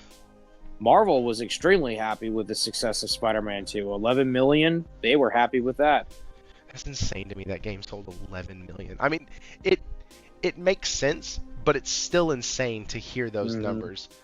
Tecmo Bowl. Yeah, it makes you question. It makes you question, though. Are they going to continue the Indiana Jones stuff? No. That's the big question here. No. But here's the thing: because if they bring it to PlayStation, all the PlayStation guys already know how crappy the game is, so they're not even going to bother. You may get maybe like, I don't know, maybe a good percentage of people to buy it, but like, well, I don't think so. I think Indiana Jones to me is too much of an older IP to use. You know, I know that sounds dumb because we have literal video games made from Star Wars, which is like, God, a bajillion years old at this point. You know, but to me, I think whatever their internal metrics for Indiana Jones were, it didn't even make that. That's how poor that game did. Like, extremely poorly. But here's the interesting thing about Indiana Jones. I'm all for crapping on it as a first-person game that looks clunky and janky. Cool. But funny enough, everybody who has played the game, or almost everybody who has played the game, has said they've really enjoyed it. It was a great game, good story, combat wasn't that bad, stealth was fun. They had a good time with it. But the problem is, and I'm not going to say that it was the same kind of disaster that Concord was, but hear me out. Yeah. Faulkner made the point earlier that Concord was a solid game. People who played it really enjoyed it. It had good graphics. It had good gunplay. The gameplay loop was fine. Everything ran good. It just didn't land with the audience. Cool. It came out in a market that was very oversaturated, even though Marvel Rivals came out and said, hold my beer, but now you look at it, and now look at Indiana Jones. People who play it say it's a solid game, runs well, mechanics are fine and fun, story is good, everything is decent, but it just didn't resonate with the general populace. Like, people didn't buy it in mass. People just didn't buy it. Like, and sometimes shit happens. Hell, Game Ranks, Game Rant, IGN, all of them, Kotaku, every single one of these gaming websites do an episode. I shouldn't have put Game Ranks in with all those other. I'm so sorry, but like, they rank with all these other people who do these videos and go top 10 games that bombed but were great, or top 10 games that should have succeeded but failed. Like, because there's a bunch of them that, like, the game came out, it didn't do well. It was a great game, it just didn't do well. Like, why? Well, it just missed the market. It just did. It sucks, but it missed the market. It also doesn't help that Indiana Jones as a film IP franchise hasn't been hitting the mark in the last, I'd say, 15 years. I mean, the one with Shia LaBeouf is regarded as the worst Indiana Jones film out of the entire franchise. and the new one I heard didn't do well either. So it's kind of hard to make a video game based off of a movie IP that really hasn't been hitting with audiences very well in the last decade. You know, Yeah. the reason why Spider-Man can do it is because, well, they make good movies, minus Web of Shadows and, you know, the Morbius movie, but they make good Spider-Man films. So obviously, Spider-Man being the number one superhero around the world, you can literally look this up. He literally is. Mm-hmm. The games are going to sell because he's a recognizable character. He is quippy. He's funny. His combat's great. You know, it's great stories. You know, great lore, great everything. Just the amount of respect and love for the characters in the world and every little nuance and detail that they put into these characters is incredible. The fact that you can have Peter Parker free falling from the top of the Empire State Building and he's playing with a Rubik's Cube is just like, and he solves it, is just funny little nods here and there. You got Miles who will text on his phone or something, you know, it's little things like that that make the characters feel alive and feel like they're real, you know. And when I looked at the gameplay of Indiana Jones, it didn't feel like Indiana Jones. It just felt like Troy Baker cosplaying as Indiana Jones. It didn't feel, you know, I understand Harrison Ford's, you know, up there. I get that. But like, you know, and I'm not saying Troy Baker did a horrible job either. I think he makes a great Indiana Jones, you know. But I just think the direction of, you know, the game, I think Machine Games making the game was maybe not the right step, because yes, they make great games, but they make great first-person games. I really think Indiana Jones should have been a third-person action-adventure treasure hunting game. You know, I know they wouldn't be able to get the quality of like Uncharted, which Uncharted 4 to this day is still probably one of the best out there. But it just, I just think a lot of elements really just didn't help that game. It really kind of hurt the game, you know, and the fact that they also announced it on the same show where they had gameplay. They said, "Oh, it's also coming to PlayStation." I think also kind of ruined it for a lot of people too, thinking that this was going to be an exclusive. Oh yeah, they shot themselves in the damn foot. But what else is? It's like, it's like the only thing Microsoft is good at doing. Speaking of shooting ourselves in the foot, I think we're gonna show off the tweets from Faulkner real quick. Yeah, because I was going to say, I don't know if Faulkner's going to be back soon. Yeah, I don't know either. And so we're going to go ahead and show these tweets because they're really good. Mm-hmm. And I have these tweets, and they have graphics and everything from Sony's financials and all that. And that's why we're going to be discussing them. So give me just a second. And here they are.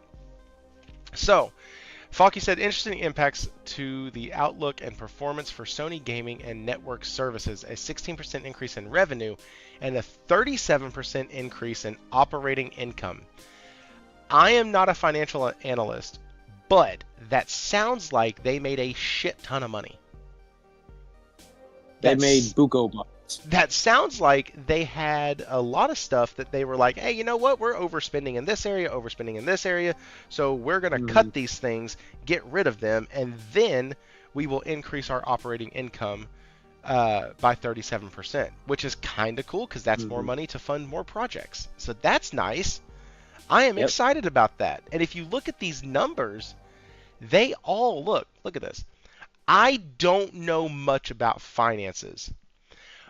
But I know that when you're talking earnings, bigger numbers are really good as long as they're in the positive. Big negative numbers, those are bad. That's bad. Big, like negative 29%. That's bad. That's fucking terrible. But this right here, plus 37%, is great. That is a significant increase. And that is for games, or game and network services segment. That's fantastic. Then we have the forecast for Q4. Okay, so they had an increase in the Q4 forecast. Why? Because they made a shit ton of money. Now, once again, I know that I'm not going to explain this nearly as well as Faulky. I get that. 100%. But, once again, you look at some of these things, and Sony without financial services, you look at the, hang on, music, pictures, games and network services, okay? You had sales for fiscal year 2024. They have now estimated 4610. I don't know what that is in. Hang on, let me see this. Sony believes these to be useful. Oh, sorry, these are in billion yen. There we go. So, I think that's what that stands for. Yeah, BLN yen. I think that's what that is. And then it's you have USD billion to yen. Gotcha. Thank you.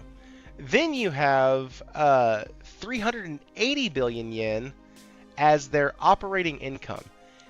That's a lot when they were originally looking at fiscal year 2024 at 355. Like, everything is going up. So, let's do a quick search. PlayStation is dying. Here we go. So, PlayStation is dying. So, we have stuff from March 2nd that asks the question, why is PlayStation dying? We have good old-fashioned Dreamcast guy over here. Console gaming is dying? Question mark? Is PlayStation 5 doing bad? The guy that looks like he shat his face every time he has a thumbnail? Yeah, that. You have... dude makes the same face for every thumbnail. Oh, sorry, that was March 2nd, 2024. Well, we're in February. How the hell did I call that March 2nd of this year? Lord Jesus. I'm tired. That's what it is. That's what it has to be. Like, because I know I can read. Lord help. Let's sort this. Let's just go to past month. Why not? There we go. Xbox is thriving. PlayStation is dying. PlayStation finally caved to the pressure. PlayStation 5 owners warned that they're destroying their console. The real reason why PlayStation is dying. Xbox is thriving. PlayStation is dying. Hey, that's from me. That's cool. What's going on at PlayStation? Like, tons of stuff that PlayStation is dying. Hey, guys. I want to point out, PlayStation's just fucking fine. It's almost as if they have to make this clickbait content because nothing else drives people to their channels. Yeah, Sony is doing great. As a matter of fact, okay, so this guy, Daniel Camillo, y'all need to go follow him. He's a little bit more on the left middle side of anything political, and that does bleed over sometimes into his gaming takes. But, just like with anybody, you can usually find some good stuff here. So he said the problem with Xbox representatives promising new consoles is the incentive for devs and publishers to port distribute. Okay? Series consoles are virtually not selling. So why would third parties support whatever next iteration? And once that reality sets in, why would MS make hardware? So you take this right here, mix in what Faulkner put up from the financial reports. It's no secret why PlayStation had such a massive bump. It's no secret why their projections now are even greater than they were before. There's absolutely no secret at all. None. And, like, it's crazy when people want to sit there, and it's not going to let me zoom that in anymore. Dang it. Okay. Anyways, it's not... It can't be a secret why they are increasing at the level that they are. He has an inventory sheet up here showing that it's interesting. He said that it's interesting that inventory has reduced, and given 9.5 million consoles sold in the December quarter, it's no surprise. And he mentions the monthly active users.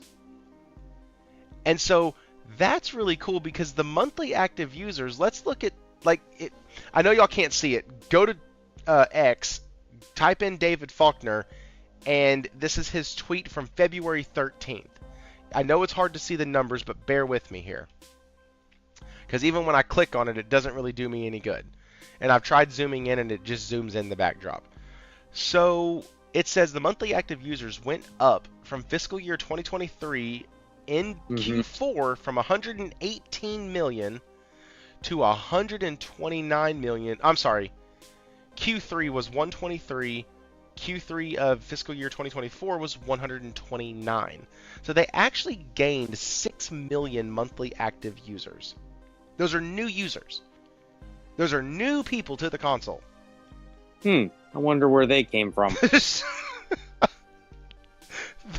Those are new people. Yep. The console's not dying. PlayStation ain't shit the bed. All the shakeups and everything, Shuhei's explaining those left and right, so we ain't got nothing to talk about there until Shuhei speaks. We should do a segment called Shuhei Speaks and just cover whatever interview he's done Whatever that week. he says. You want to? Here's the little secret, Thrifty, and you probably already know this, so it's probably like a no shit Sherlock kind of thing. But Xbox is dead. Their fan base, well, the normal ones have all left. The diehard extremist ones who will basically dye their entire bodies green and yell Xbox to the heavens are the ones trying to make things look bad and more worse than they actually are. They're using everything that they can to try and drag PlayStation down with Xbox because it's a, if I'm going down, I'm taking everyone with me mentality, except for Nintendo because Nintendo's A-okay for whatever reason. But in all reality, I asked a couple of my Xbox friends, like, hey, like, why'd you guys leave? What made you leave the platform? And one of my friends specifically told me he got tired of being lied to. He got tired of these influencers and these YouTubers, giving him false hope, for a brand that was dying. And when we were hanging out the one day, came over to my place, he played the PlayStation 5 and he was grinning from ear to ear. He was playing Astrobot, he was playing Final Fantasy VII, he was playing Stellar Blade, and the moment, like literally the same day, he went to the shop, grabbed the PlayStation 5 and hooked it up, and he was playing and he was loving it.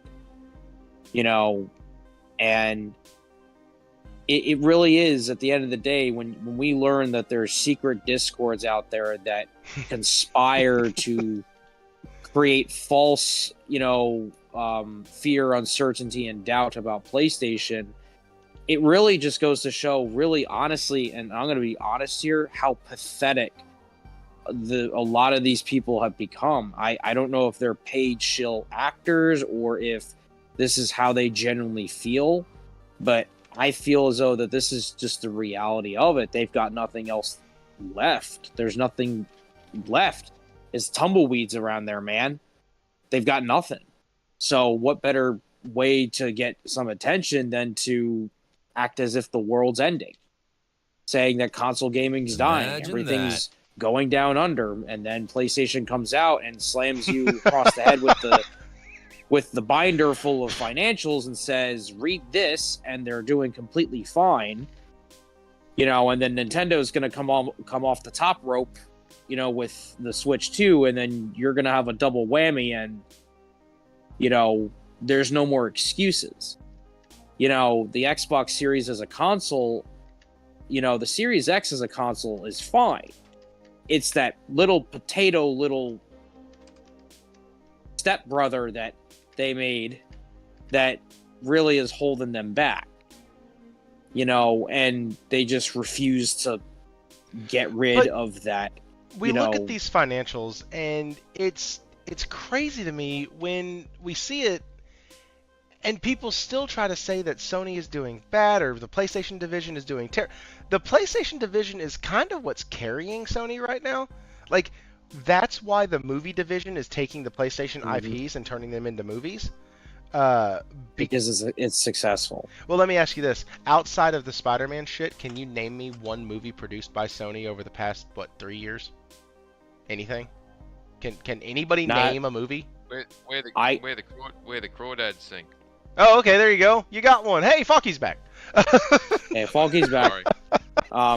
It's so no, we just were going over the financials. But that's what's crazy to me. Like, you can't. And people are like, well, why are they doing the IPs? I hate that they're doing them. Man, that's so stupid. Focus on the game. Like, when your gaming IP is more recognizable than your standalone movie IPs, and your movie department is kind of floundering because you have this dumb contract with Marvel that says, hey, I have to keep making Spider-Man movies once every couple years or I lose the license. Like, you get shit films, and then you need to do other films to make it work. And they found success in The Last of Us. They found success. Let's say this. They found success on the small screen. And so now they're going to try to find success on the big screen. With the, like, that is not...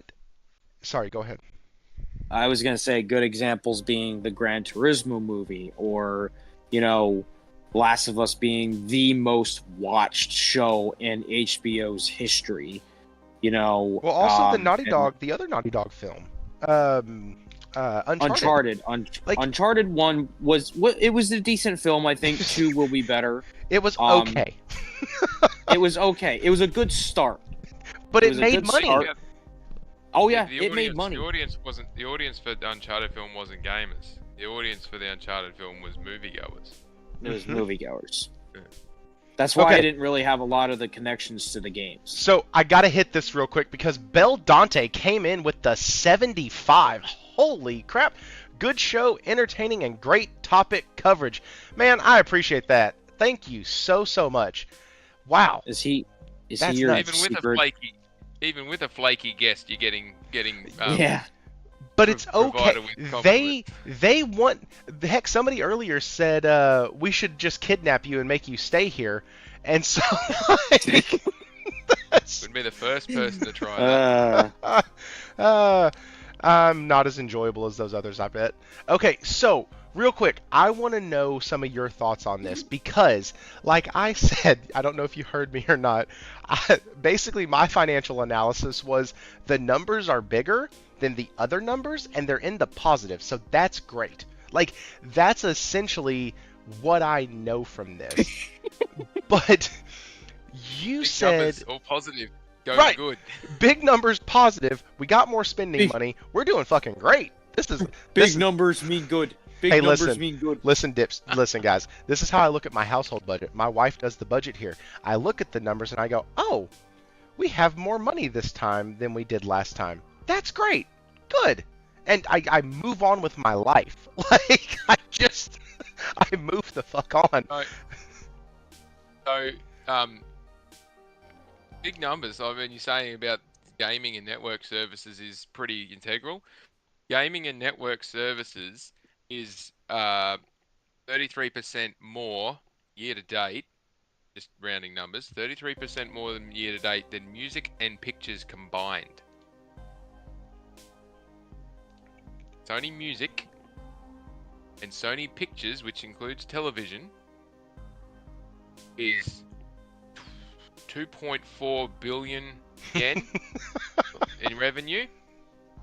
And gaming and network services was 3.6 billion yen for the 3 quarters to the end of December 24. Oh, are you... Okay, yeah. Here we go. That just puts it into context in terms of when people say, oh, gaming and movies and pictures and entertainment, like, gaming is massive. Entertainment technology and services, which is where TVs and sound and all that sort of stuff exists, for the 3 quarters, for the 9 months ended December 24, was pretty flat compared to the prior year, but it was only 1.9 billion. So it's still what, it's 60% of what gaming and network services is. imaging and sensing solutions, which is where all the camera stuff and stuff that goes in the iPhones in, 1.4 billion. So you could add year to date for the 9 months ended December. You could say, what's that? 1, 4, 2, 4, 3, 7. Music, pictures, and imaging and sensing combined is about the same as what gaming and network, so PlayStation generates on its own. And people talk about Sony, and what is Sony well known for? Music, pictures, cameras, and TVs. Entertainment, gaming. Entertainment. So gaming is big, and it's done big improvements compared to last year. So they're on track for a record year again. That quarter was phenomenally good for them. And they still haven't finished these improvement programs that Hiroki Totoki and Lin Tao and others were building into their financial sustainability as part of this current 5-year plan. So they've still got an awful lot of improvement to do. And they've almost doubled their operating income compared to last year, and it's floating somewhere up around 8.5%, 9% for the 9 months, and they're aiming at 10%. So when they flush through the rest of these corrections, they'll be on track. They'll be 12 months ahead of where they were planning to be for that, compared to their mid-range plan in terms of their operating income levels for PlayStation. And it's having a trade-off in other areas within Sony, but that's what's killing me. So good. I want to know what you find interesting about the where's your tweet? Hang on, I got it pulled up. It's interesting that the inventory has reduced, and given 9.5 million consoles sold in the December quarter, it's no surprise the MAU seems pretty interesting. So I want to know from you what is interesting about both of those, because like we had talked about a little bit before you got back, Xbox shit the bed in Q3. So like they absolutely shit the bed in Q3. Yeesh. And so go ahead. Xbox had Call of Duty launch in Q3 and went backwards. Against every metric. Oh yeah. Backwards. And people say, but they had a 2% increase year-on-year revenue for their services and subscriptions. Yeah, that's after they had deployed a 15% rate increase, and they still managed to go nowhere with it.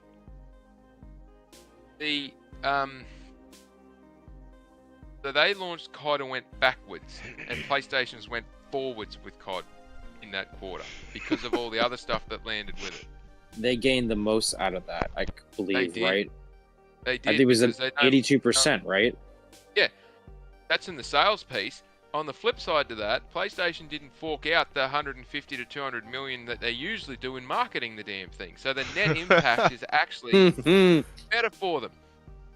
Again, say what you will about Jim Ryan, him chucking those tantrums and carrying on like a pork chop and all the rest of it that everyone suggested that he did, and crying foul and all this other stuff, and PlayStation won't survive without.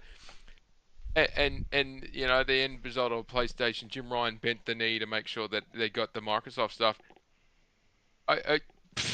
Say what you will about it, he pushed them into a corner, and he is absolutely laughing to the bank now that he's retired and not had to deal with it.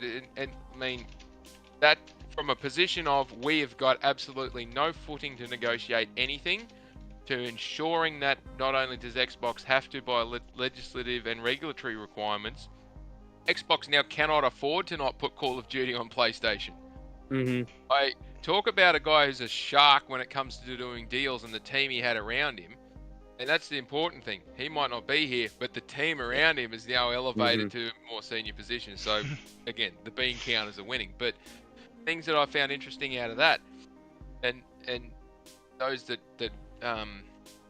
have a nuanced, a detailed understanding about how inventory flows through into the profit and loss and the operating points, they halved their inventory value, which means that all the old stuff is pretty much gone, and they're not producing stupidly big amounts and holding big amounts of the new stuff.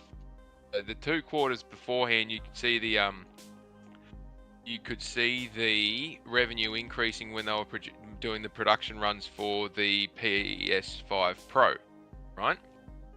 So they go from in seven let's say the same Q3 2023, which would have been December 2023. They're at 641 billion yen, and then it dropped in Q4 because they had a pretty decent Q4, but it wasn't anything miraculous.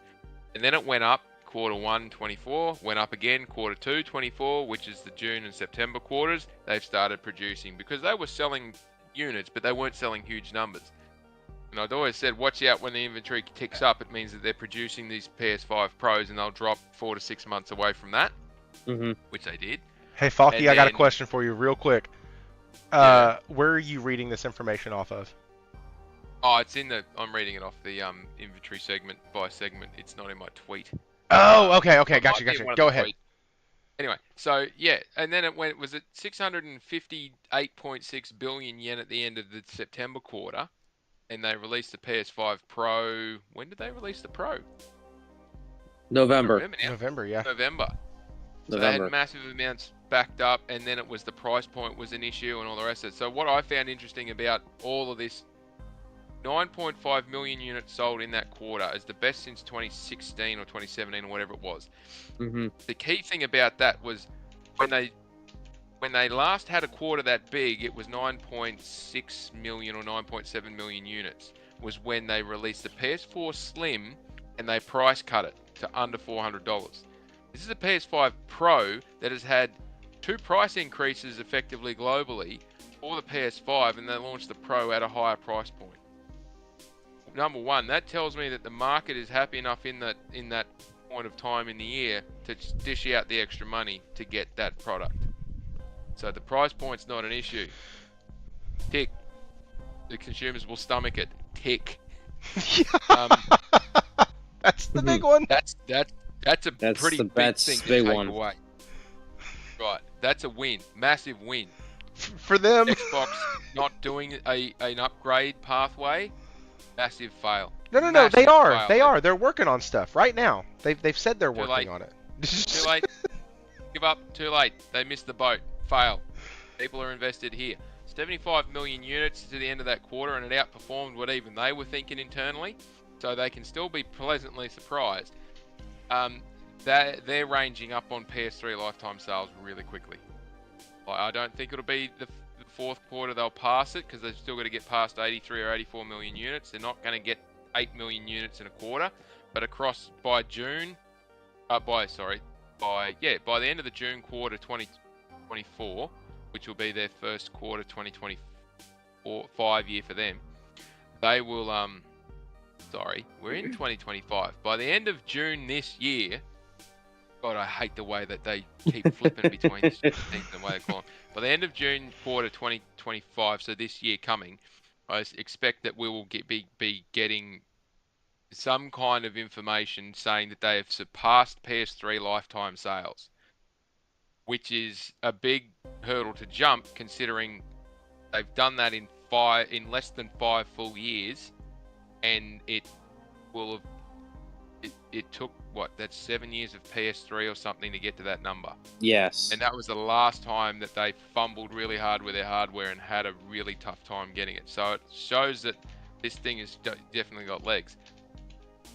If it continues on this pathway, they are going to it'll be unavoidable that games will have to release on PlayStation for the next 3, 4, 5 years. Unavoidable. They have to do it. So that's another major thing out of it, because as was shown in the number of units sold in terms of games, people are still happy to buy games at $70. Again, tick. They're doing a really good job of putting their hand in our pockets, fondling us a little bit, and then pinching our wallets. Yeah. And making us feel good about it. Making us feel happy as shit. Posting fucking videos. Look what I got. I just paid $200 for a Portal. Look what I got. I just got the black version of my controller. The Helldivers controller. Oh, shit. That's the big takeaway from the inventory piece that I saw with the units sold, was people are prepared to pay the cash for this product. Yeah, and so the whole argument about is it overpriced, is it out of the zone, and in the economic conditions globally, That's all noise. We now have hard data that says yes, people were happy to pay it. They might not have been, jumping over the moon, but in terms of consumer points, they paid it. They fronted up with their wallets. They said, "Yep, we'll accept this happily," because they're spoken about it. But in the inventory number itself, going from 659 billion yen down to 345 billion yen, then the commentary that followed in the Q&A session of the earnings call, they said they're going to maintain lower inventory levels to improve their cash flow abilities. We don't get their cash flow quarterly anymore. Their free cash flow, operating and financing cash flow per segment quarterly. We only get it annually. Last year, they were just a touch off. I mean, like, it was 10 million yen or something like that. Just a touch off being break even in the cash flow, when the 3 or 4 years previously they had horrendous positions in it. Like, they were borrowing money. They took like a 6 or 7 billion US dollar hit through 20 to 22 with all the FX movements, trying to get those bloody PlayStations out to people. So they're recovering from that in terms of generating cash flow to a positive point, but their operating cash flow was positive. I expect that with the reduction in inventory, we're going to see that they're not going to have as big a demand on the cash output. So that'll allow them to reinvest into these studios and free up cash for doing marketing. So we should be seeing the games delivery push coming through from that perspective. They'll have more money for marketing. But if they're going to maintain these lower levels, they're going to maintain these low levels of inventory, we should not expect any major changes in the products that they've now got available. So they're not cranking up VR2, they're not cranking up Portal, they're not cranking up PS5 Pros, PS5 Slims, anything like that. They're going to have a much lower inventory on hand, which likely means that they're not expecting to have another 20 million units in a calendar year. I think they'll trickle this thing into just over 100 million units sold, and they'll call it a day. Because they're not going to have a heap of stuff sitting there waiting for another peak. I mean, if they had another 8 or 9 million units sold same in quarter 3 2025 for December this year, or something like that, they would have enough stock on hand to cover it. The caveat to this is, if it spikes again, the next quarter you'll see GTA 6 coming out, if we haven't been told. So that's the other interesting point to watch for this. If this thing spikes up by 100 million yen, or 100 billion yen, something that's going to move a lot of units is coming, and it'll be in the preceding 3 or 4 months from when we see it. So just keep an eye out for that. It's going to have to be a big title, or even Sony's first-party games, to move the units. So, I'm listening to Faulky, and he sparked something in my brain. So I did some research on the worldwide interwebs, and you'd mentioned the PS5 surpassing the PS3. So I was like, I wonder how it's tracking against the PS4. Well, thankfully, there are companies out there that track this shit. And graphs and lines, listen, I can tell the graphs and lines. I got y'all on that shit. So, like, if it gets one more, I think we're going to see two things. One, I think the PS5 will outsell the PS4. I think that that's going to be a given, especially if they extend the life cycle by 1 year.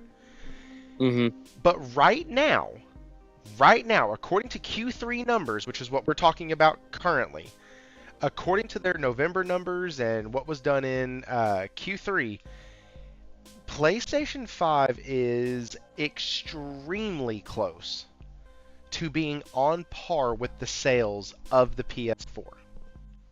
And I mean, if the PS5 Pro has a month where, let's say Ghost of Yotai comes out and it sells tons of systems for it in June or July, right? Then you could honestly be looking at the PS5 catching it by the end of summer. Also, what's really funny is, if you look at the graph, the same trajectory for the past, what is that, from month 37 to month 49. I think those are months. Yeah, I think that's months. Like, that trajectory is almost the exact same line. And now they're seeing the exact same uptick at the exact same time in month 48 and a half, where it's the exact same that they saw before. Now, why is that? Well, they, like we've already discussed, Xbox shit the bed. Sony just had Astrobot, they had Helldivers, they had Stellar Bed, they had Final Fantasy, they had the release of the Pro, they had the Portal, they had the earbuds, they had everything. Literally everything they sent out was wallets opened, cash on hand, take my money, give me your shit. That was literally the transaction for all of last year between the PlayStation Gamer and PlayStation. Shut up and take my money. Just shut up and take it. I don't even care. I saw Tides of Annihilation. I saw that game and I was like, you know what? Take my money. I saw Lost Soul Aside. I said, you know what? Take my money. I saw Ghost of Yotai when she's staring at the fucking mountain and I was like, yes, please take my money. Like Thrifty. I have to tell you. And this is just the things that we know of. Right. Like, and again, it's a rumor, but apparently Sony is in talks or in a thinking stage right now of whether or not of maybe switching their June, May-ish state of play into a full-on blown showcase. Don't do it. Don't do it. It'd be dumb as hell. Don't do it. I know, but I'm just saying. I'm against it because their showcases have scarred me, and their state of plays are much better and way less expectations, and less people get butt hurt. I'm saying it just like in terms of maybe planning a bigger event. Like it doesn't exactly have to be a PlayStation experience. It could be like, you know, a large state of play or something. But like when May or June, when they eventually come around, because God, we're already halfway through February. No shit. Yeah, it's almost March. But I've called it March a few times tonight, so.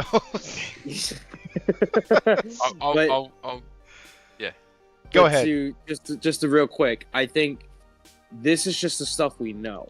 Just imagine just the more stuff that they'll announce, because now that they don't have to really worry about other games like quote unquote Call of Duty, they can release their games whenever the hell they feel like it.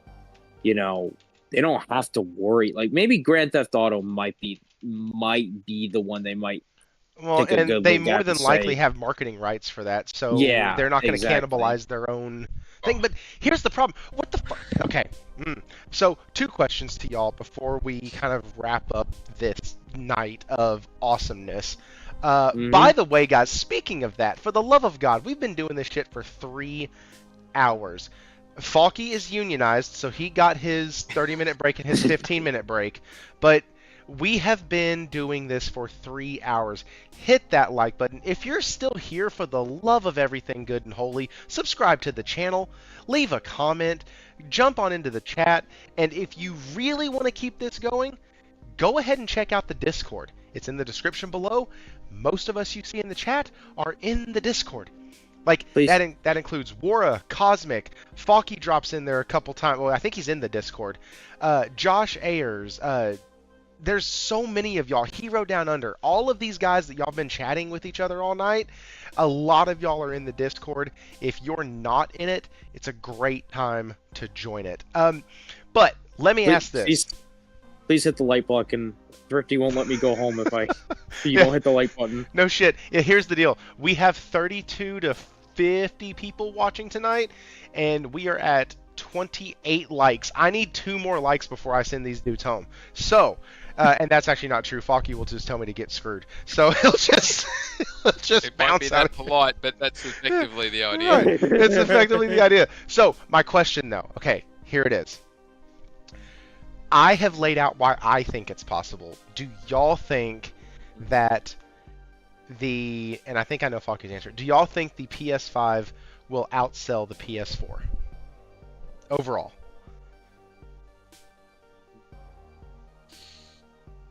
I'm letting either one of y'all answer. This is not a call-on thing. This is whoever has the answer, go with it.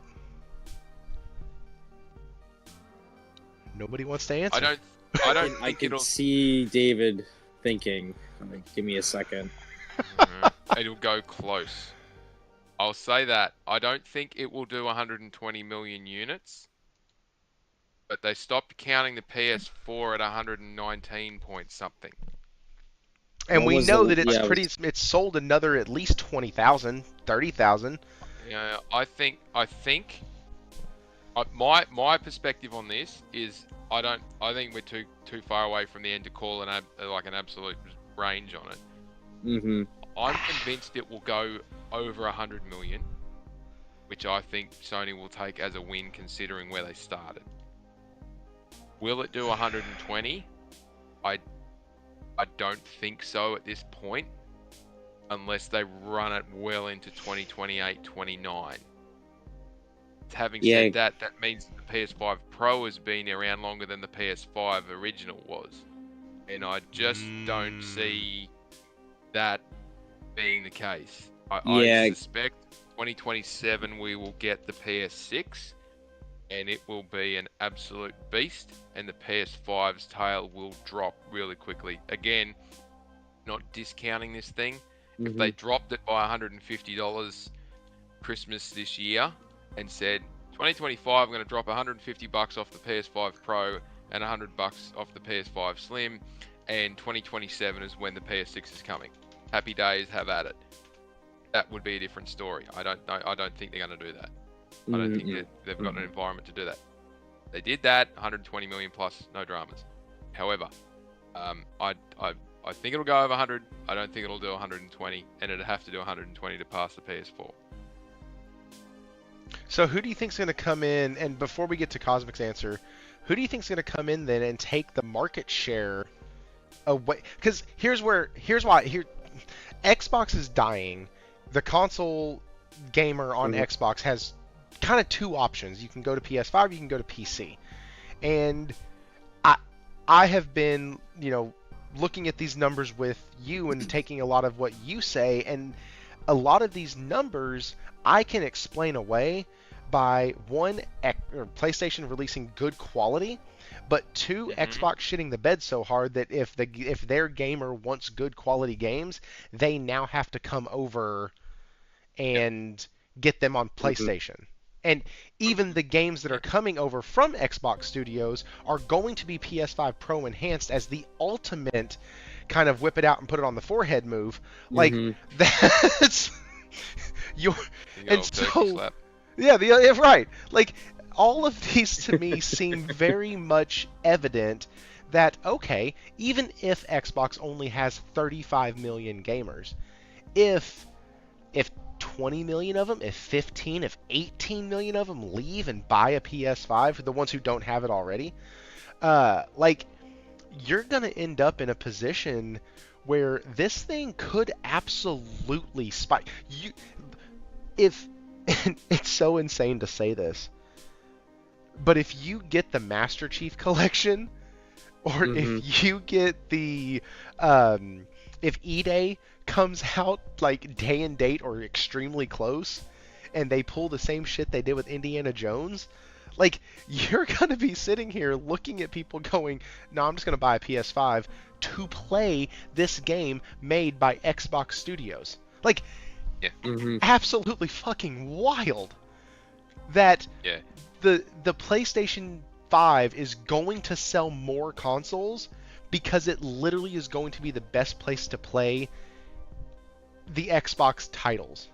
Like, well, not only that, it's also the best place to play a lot of other titles, because we can get in. I won't get into it here. We get into it in another time if you want to talk about it. But the average Steam user is not using a 4090 or a 50, whatever it is. The average Steam user is still on a 3070. Right. PS5 Pro shits all over that, and shits all over it at a cheaper price point, because you can't buy 3070 anymore. So, and why would AMD and Nvidia and shouldn't say why would AMD? AMD's making bank, doesn't matter if you buy it in a PC or buy it in a PlayStation, but they would much rather you buy it in a PlayStation, because that's where they are going to beat out Nvidia in the graphics race. And their new line of stuff coming through is going to be priced at a point where you don't need a 5090 to play these games, because we can get the same stuff as what's on a PlayStation 5 in our whatever range is, RTX, no, whatever they call that shit, GPUs. But they might be more expensive, but to put the PC together to get the same result as what a PS5 Pro can do. Remember, Sony's got proprietary technology in that now that can't be replicated in a PC. Doesn't matter how much you try, it can't. So now PlayStation's differentiated itself and saying, hey, look, not only can we perform really amazing at 4K and all this upscaling and all the rest of the stuff, this thing looks mint, schmick, beautiful, and it's not got all these other issues in it. We can also have the developers build for our console, not the PC, but our console. They can build whatever the hell they like at a 260 p, 270p or whatever it is, and we'll just upscale it to 4K, and you will not know the difference. And we can do this, and this that a PC can't. So you can spend $3,000 on a PC to get close, or you can spend $500 on a PS5 Pro, and happy days. For the difference in, you can get a 4K TV at 144 hertz or whatever you like, or an 8K TV even at the bottom end, and it'll do all this stuff. So they're pricing themselves in across, and what does Sony make? They make TVs. So they're pricing themselves into a market range just by having this technology available to themselves, where they are going to be effectively the place where you want to go and play stuff, not necessarily by force, but by choice. Xbox has got to have to deal with that if they want to sell their games, because their consoles are certainly not going to get any events. 70-something% of the Xbox Series consoles sold are spuds. They're not Series X's. And their next opportunity of doing hardware, they're using their Surface Pro team to build an ARM-backed whatever the hell it is. If anyone listening has ever used a Surface Pro, they're going right now, putting their heads in their hands going, oh no, God, please don't save us from that. The Microsoft Surface Pro is the biggest piece of shit ever invented. They're horrible to deal with. So, and don't even think about gaming on one of them. But anyway, just think about using that Windows Xbox store. That thing's horrible too. We had a laptop that could like fold and turn into a tablet, and it was like with Microsoft Surface, blah blah, and I'm like, this shit sucked. It never worked right. Going from tablet mode to desktop or to laptop mode was a pain in the actual ass. And there was one day it just locked itself. Like, I couldn't switch the screen. We tried everything. We Googled it. We tried to do anything and everything. And the damn thing still didn't work. We shut it down by a forced shutdown, restarted it, and all of a sudden everything was fine. Right. They're built for business. They're built for business, not for gaming. And if they think they're going to be able to deploy them in gaming, they're going to get thumped. But again, different topics of conversation. But the point being, for them to get any kind of market traction again, they need to reset at the next gen. The Switch is obviously coming imminently. That'll have an impact on PS5 Pro sales. But as long it will, there's no getting around that. It will. As long as there is a delineation within that rivalry between Nintendo and Sony, that they both are working for the same outcome of getting the most money out of our pockets, and they're not trying to cut each other's throats doing it, they will coexist well, and there will be that you can get a PS5 Pro and hook it to your TV and have top level gaming, or you can have a Switch 2 and you can have it mobile on the go or dock it to your TV, and you will have good gaming, but it's not going to be top shelf. It'll be good, but it's not going to be top shelf. Anyone who's making a game now has to look at PlayStation seriously and consider whether they're going to make a game for PlayStation first and then port it to PC, or whether they're going to make the game for Steam first and then port it to PlayStation. Either of those options, and then Switch is a consideration off to the side as well. I can build the game for Switch and then I can port it over to the other consoles. All the big publishing houses have already got the dev kits to do this. The main player that's not in that consideration is Windows, and doesn't matter about whether it's Windows on Xbox or Windows on PC. They're not in the consideration. And for these people that say, oh, you know, PC gaming is Xbox gaming, no. Steam is not Xbox. Steam is a completely different operating system. and to port a game that's available on Steam to put it on the Windows platform that Xbox Game Pass on gaming on PC needs it to be on, that and put it in that crappy Windows store is another set of expenditure. What's your opportunity of sales there? 4/5 of nothing through Game Pass, and then potentially 10 or 15 million on PC through the Windows Store. Or I could just not bother with the expenditure and put it on these other 3 platforms where I know there's 150 million plus gamers, and all I got to do is access some of that market. Steam's got penetration into China now because of its deal that it's doing with PlayStation. PlayStation's got penetration into China because they actually put the effort in. Nintendo needs PlayStation support to get into China in a much more bigger capacity. Can you imagine what happened if Nintendo cracked open China? You think that 130 or 140 million Switches was a pretty big number. They have a potential to crack 200 million units sold if they can get China wide open. And why would PlayStation then not be involved in publishing stuff on different console points? If the three of those 3 can work together to get in there, when Microsoft can't, is they don't have a product and they don't have the ability because of Microsoft being Microsoft. And the contracts that they have, they can't play in that space. So they've effectively been booed out of Europe. They've had no Middle East and North Africa exposure for the better part of a decade. They shut down the only thing they had going in Japan, and they keep saying that they're supporting Japan, but they're whinging out of that. They've retracted to the US because they've got nowhere else to go, and even then they're having problems there. It's just an open opportunity for PlayStation and others to get into it. But the long and the short of it, sorry for prattling on here, is that the attraction for the platform is there, and that will drive the investment from game production. The quality will be high because PlayStation will demand it, and in most parts. And then us as consumers are going, well, we're happy to pay and invest in this because we see the quality coming through.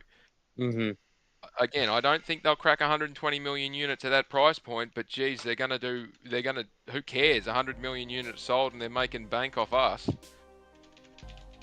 So I have Cosmic, I want to hear from you, and I have 2 people in the chat who have, one of them has pushback for Faulky, or not pushback, but a slight correction, and then the other one is, he has a question for Faulky. But Cosmic, I want to hear what you have to say on, do you think that the PS5 will surpass the PS4? It's kind of hard to tell right now. I mean, with all the data that were provided, PS5 Pro is selling better than the PS4 Pro.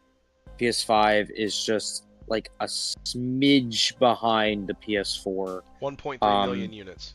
Yeah, just a smidge. I do believe it is because of the chip shortages and what happened, 5 years ago. But that's right now. I think if PlayStation continues to go on this path of growth that they are, I do think that they will get close. Maybe like 110, maybe 110, 115 range. They could get close to that. I think it will be probably the second best-selling PlayStation, third best-selling PlayStation of all time. Completely forgot about the PS2 for whatever reason. But I think it's inevitable that this console will be within the top 10 bestsellers of gaming consoles, period. And the points that Faulky brought up about, like, it's inevitable that, you will have to make your game for PlayStation. Not only just because, not as in a way that they're like, oh, you got to make it for PlayStation, they're holding a gun to your head. Like, no, it's like, the market share and the market is so powerful for PlayStation, and it's so popular, and it's doing so well that developers are gonna want, they're drooling at the mouths of those console sales and those users and those game sales that they see, and they're like, we've got to do it, we've got to put this game on PlayStation. And I think, and when you brought up the idea, not the idea, but the fact that Xbox did literally just shit the bed, you know, Xbox also has to play into this role as well. I mean, like I said earlier, you can't release broken, crappy, janky games for $60, $70 a pop and just expect it to sell on PlayStation. You have to have that quality. And I think Microsoft is doing a lot of internal restructuring of how they go about their Q&As and how they go about, making sure this is up to a standard, or hell, they'll just fucking use, AI because, that's Microsoft. But to me, I think PlayStation will do extremely well. And it just like you said, there's Xbox can't really avoid it anymore. Nobody in their right mind is going to want an Xbox branded anything. They don't want Xbox consoles now. Why would they want an Xbox handheld? Why would they want an Xbox branded PC when you've got to use Windows architecture and you've got to go to that Windows Xbox store that is so god awful?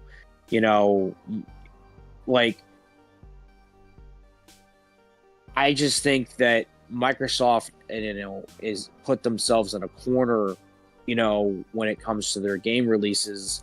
And when you get news like, oh, Satya is so excited for Switch 2 or so excited for, PS5 Pro or whatever, you can definitely see the direction they're going in, but that's neither here nor there. But, I think they're going to do well. I think PlayStation has put themselves in a position of they are the market leader when it comes to premium home console gaming.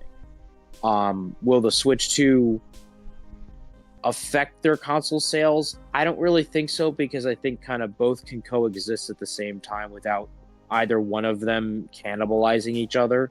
Yeah, they're in different ways. And they operate on two sides of the spectrum of gaming. One is a portable handheld hybrid tablet gaming device, and the other is a super console, basically. It's a super console. If that's a proper word that I could use. But they operate on two sides of the spectrum of gaming.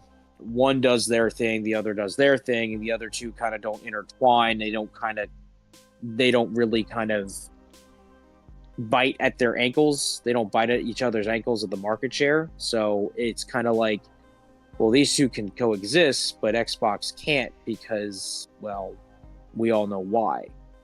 So it's just kind of the reality. There's no way to avoid it.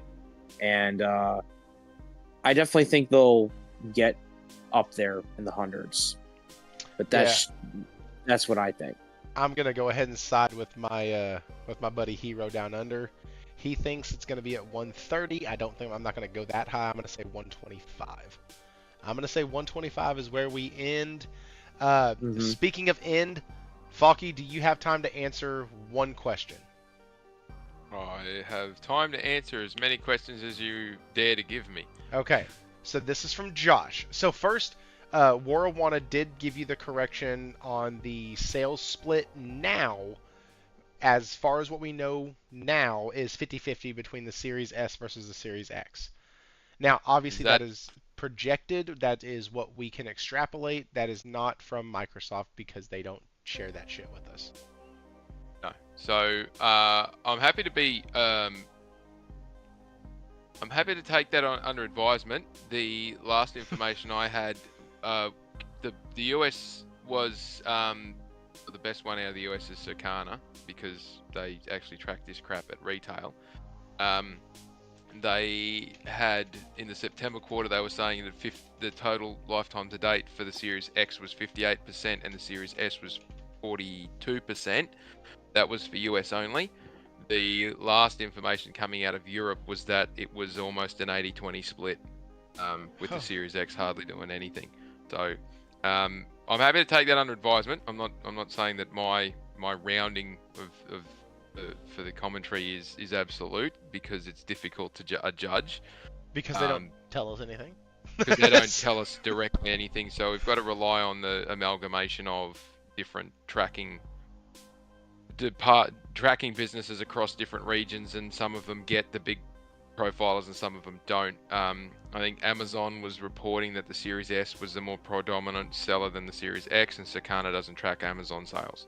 So yeah, if we want to go 50-50, that's still way too many spuds out there in the world. So that was the one, and then the question, which the question I like. It's from Josh. He said, "Oh, did I lose it? There it is." So Falky thinks Sony won't do a handheld because that is encroaching on the Switch. So, do you think Sony will have a full-on traditional handheld?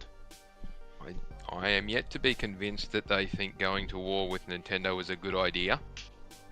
However, if the PS Portal is anything to go by, and what they're pushing forward with that as a supporting peripheral to access either cloud gaming or as a hook into your base PlayStation at home, that solves a lot of the cloud gaming issue, where they don't have to create these massive blade server systems to run the cloud gaming. You just hook in over the internet to your PlayStation at home. So congratulations, they've now outsourced the server itself, the electricity to run the server, and all the connection requirements through the internet to be paid for by the consumer directly, rather than them having to figure out how to price it to you. That's really, I can't hide my smile. That is ridiculously clever of PlayStation. But now wait a second. I'm going to push back a little bit, because they do have 225 games right now available to cloud stream to the portal. Yes, that's correct. But those 200, so those games aren't available worldwide, and they're only available in certain places, and they're testing on the streaming capabilities. But the portal is available worldwide, and in places like Australia, where it is ridiculously expensive to run any kind of streaming service, they've managed to avoid that cost by saying, hey, if you want to play the game, you buy the game, you run it off your home console, and you pay for the internet connections. And that avoids them from having to spend stupid amounts of money to provide that service to us. Now, whether that is what it is going forward or not, I don't know. They're testing something different. It seems to be going okay. They've sold a couple of million of them, and everyone's happy that's got them. But in terms of doing a dedicated handheld like the Vita, or something that would compete with a Switch, again, thinking about what's out there in the marketplace, Logitech's got something, ROG's got something. You've got the upgraded version of the Steam Deck coming. Like, man. Well, and Phil said he plays more on his Lenovo right now than his Asus ROG Ally than on anything else right now, because he's always on the go. That's right. So the question then is, do you want to invest a crap load of money in new hardware that you're going into a saturated market? Because all of those ones that I just listed, they're not exactly selling gangbusters. The Steam Deck's been out for a while, and at those price points, it's just not setting the world on fire. So if you're not working in the premium end, you're competing against the Switch, or you're competing against mobile gaming, if it's totally different in that zone. Mm-hmm. So why would PlayStation want to divest their focus into that zone when they could just leverage either the new Switch that's coming or those other consoles and go, well, we'll publish our games on Steam, and we will forego mucking around in that other zone, but we'll just take, if people want to buy our games on Steam, you can play them on Steam Deck or whatever else through the Linux launchers, or we'll go in partnership with whoever it is that's producing the game, and it'll end up on a Nintendo Switch. Again, the primary purpose of first-party games at PlayStation is to sell their consoles. It's working. And the secondary function now is to help sell those consoles, or generate interest through other areas in China and India. and PlayStation's had China Hero Project going for a while, so they're getting money out of the publishing piece there. If they end up publishing those games on a Switch, or they end up publishing them on handhelds that are in China through their PC publishing arrangements over there, that's not a loss for PlayStation, but there's no driving force that suggests that they would want to get into a dedicated handheld market, because let's be honest, the last one was fun, but it wasn't a commercial success. The developers didn't support it. The same problem with the VR and the VR2. It's in a niche market, and the developers just aren't giving it the huge amount of support it needs to be super, commercial successful as an option. As a peripheral or as a supporting piece, it's great, but not as a primary point. If you can make the PS Portal work in that capacity where people can buy it and they can access their games, and you don't have to go through all this play anywhere nonsense of the server pieces and all that, where's the incentive? Because there's no need to improve on something that already works.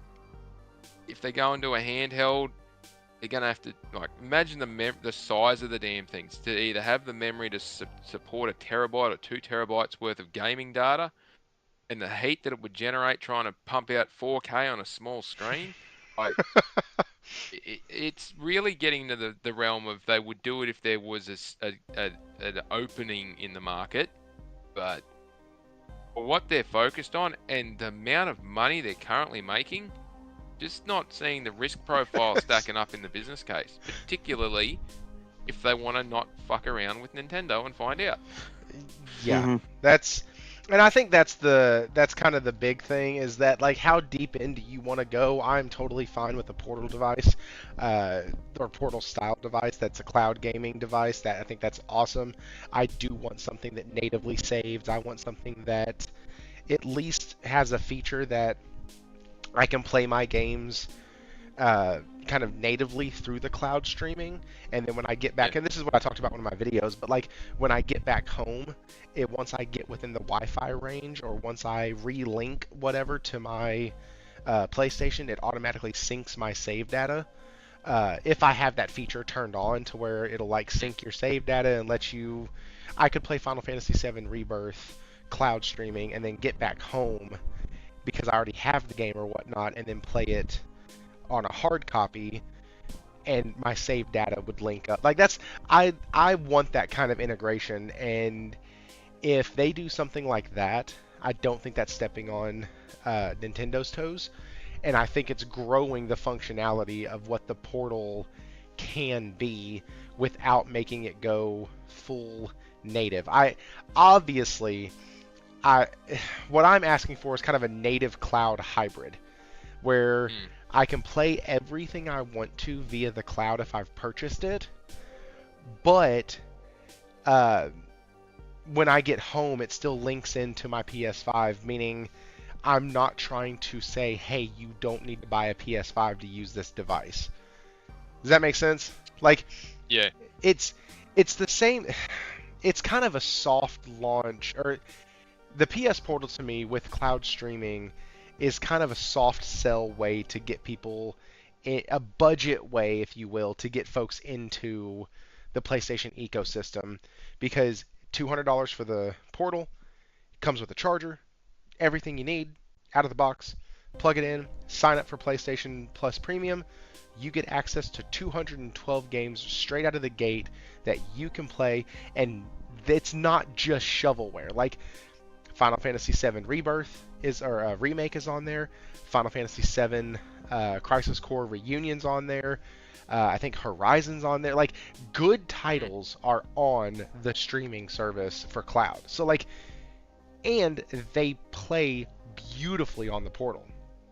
And so I don't know. Those things sound fun, but guys, it is time with that. Holy shit, 3 hours and 3 minutes and 35 hours. Anyways, we're not even close to our record.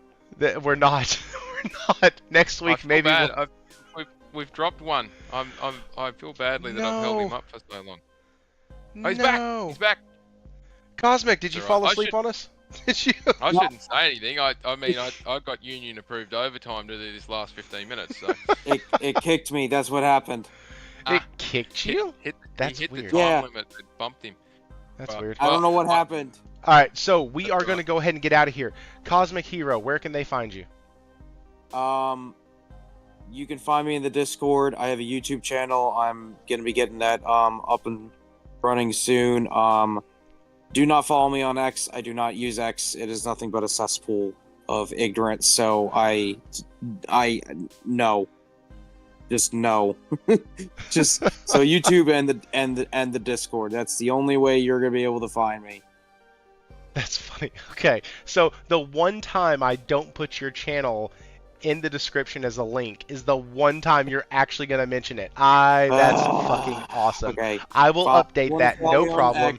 If you want to follow me on X, go ahead. That's fine too. I will, no, I can edit it. I'll put your channel in. I just thought it was funny.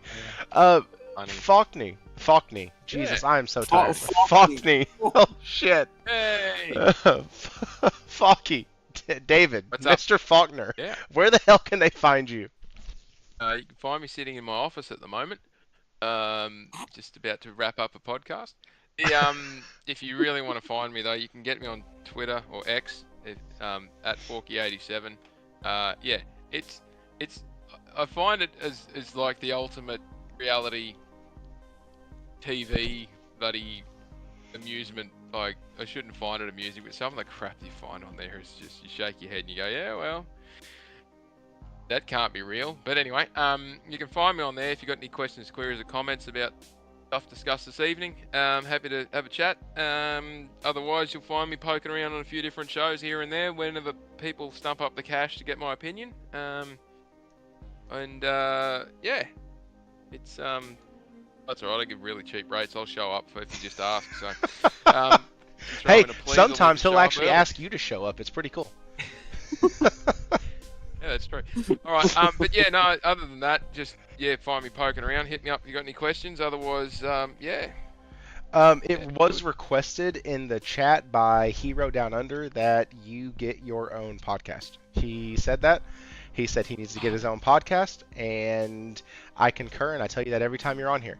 But until then, holy crap, Chris Coleman coming in at the 11th hour. If PS does a handheld, then it should be a Portal plus native PS5 dev kit, but at PS4 specs at most, 1080p 60, max performance. Only that is a whole ball of conversation that I am not going to get into tonight. I agree mostly. I want 1440p, but I'm also greedy. So, and honestly, on an 8-inch screen, 1440p is anyway. See, a whole new conversation. Anyways, guys, check out everything. I've had one of my videos constantly playing. So, as I say at the end of every episode, thank y'all for coming. Subscribe if you haven't already. Hit that like button. And for the love of God this year, try your very best to stay thrifty.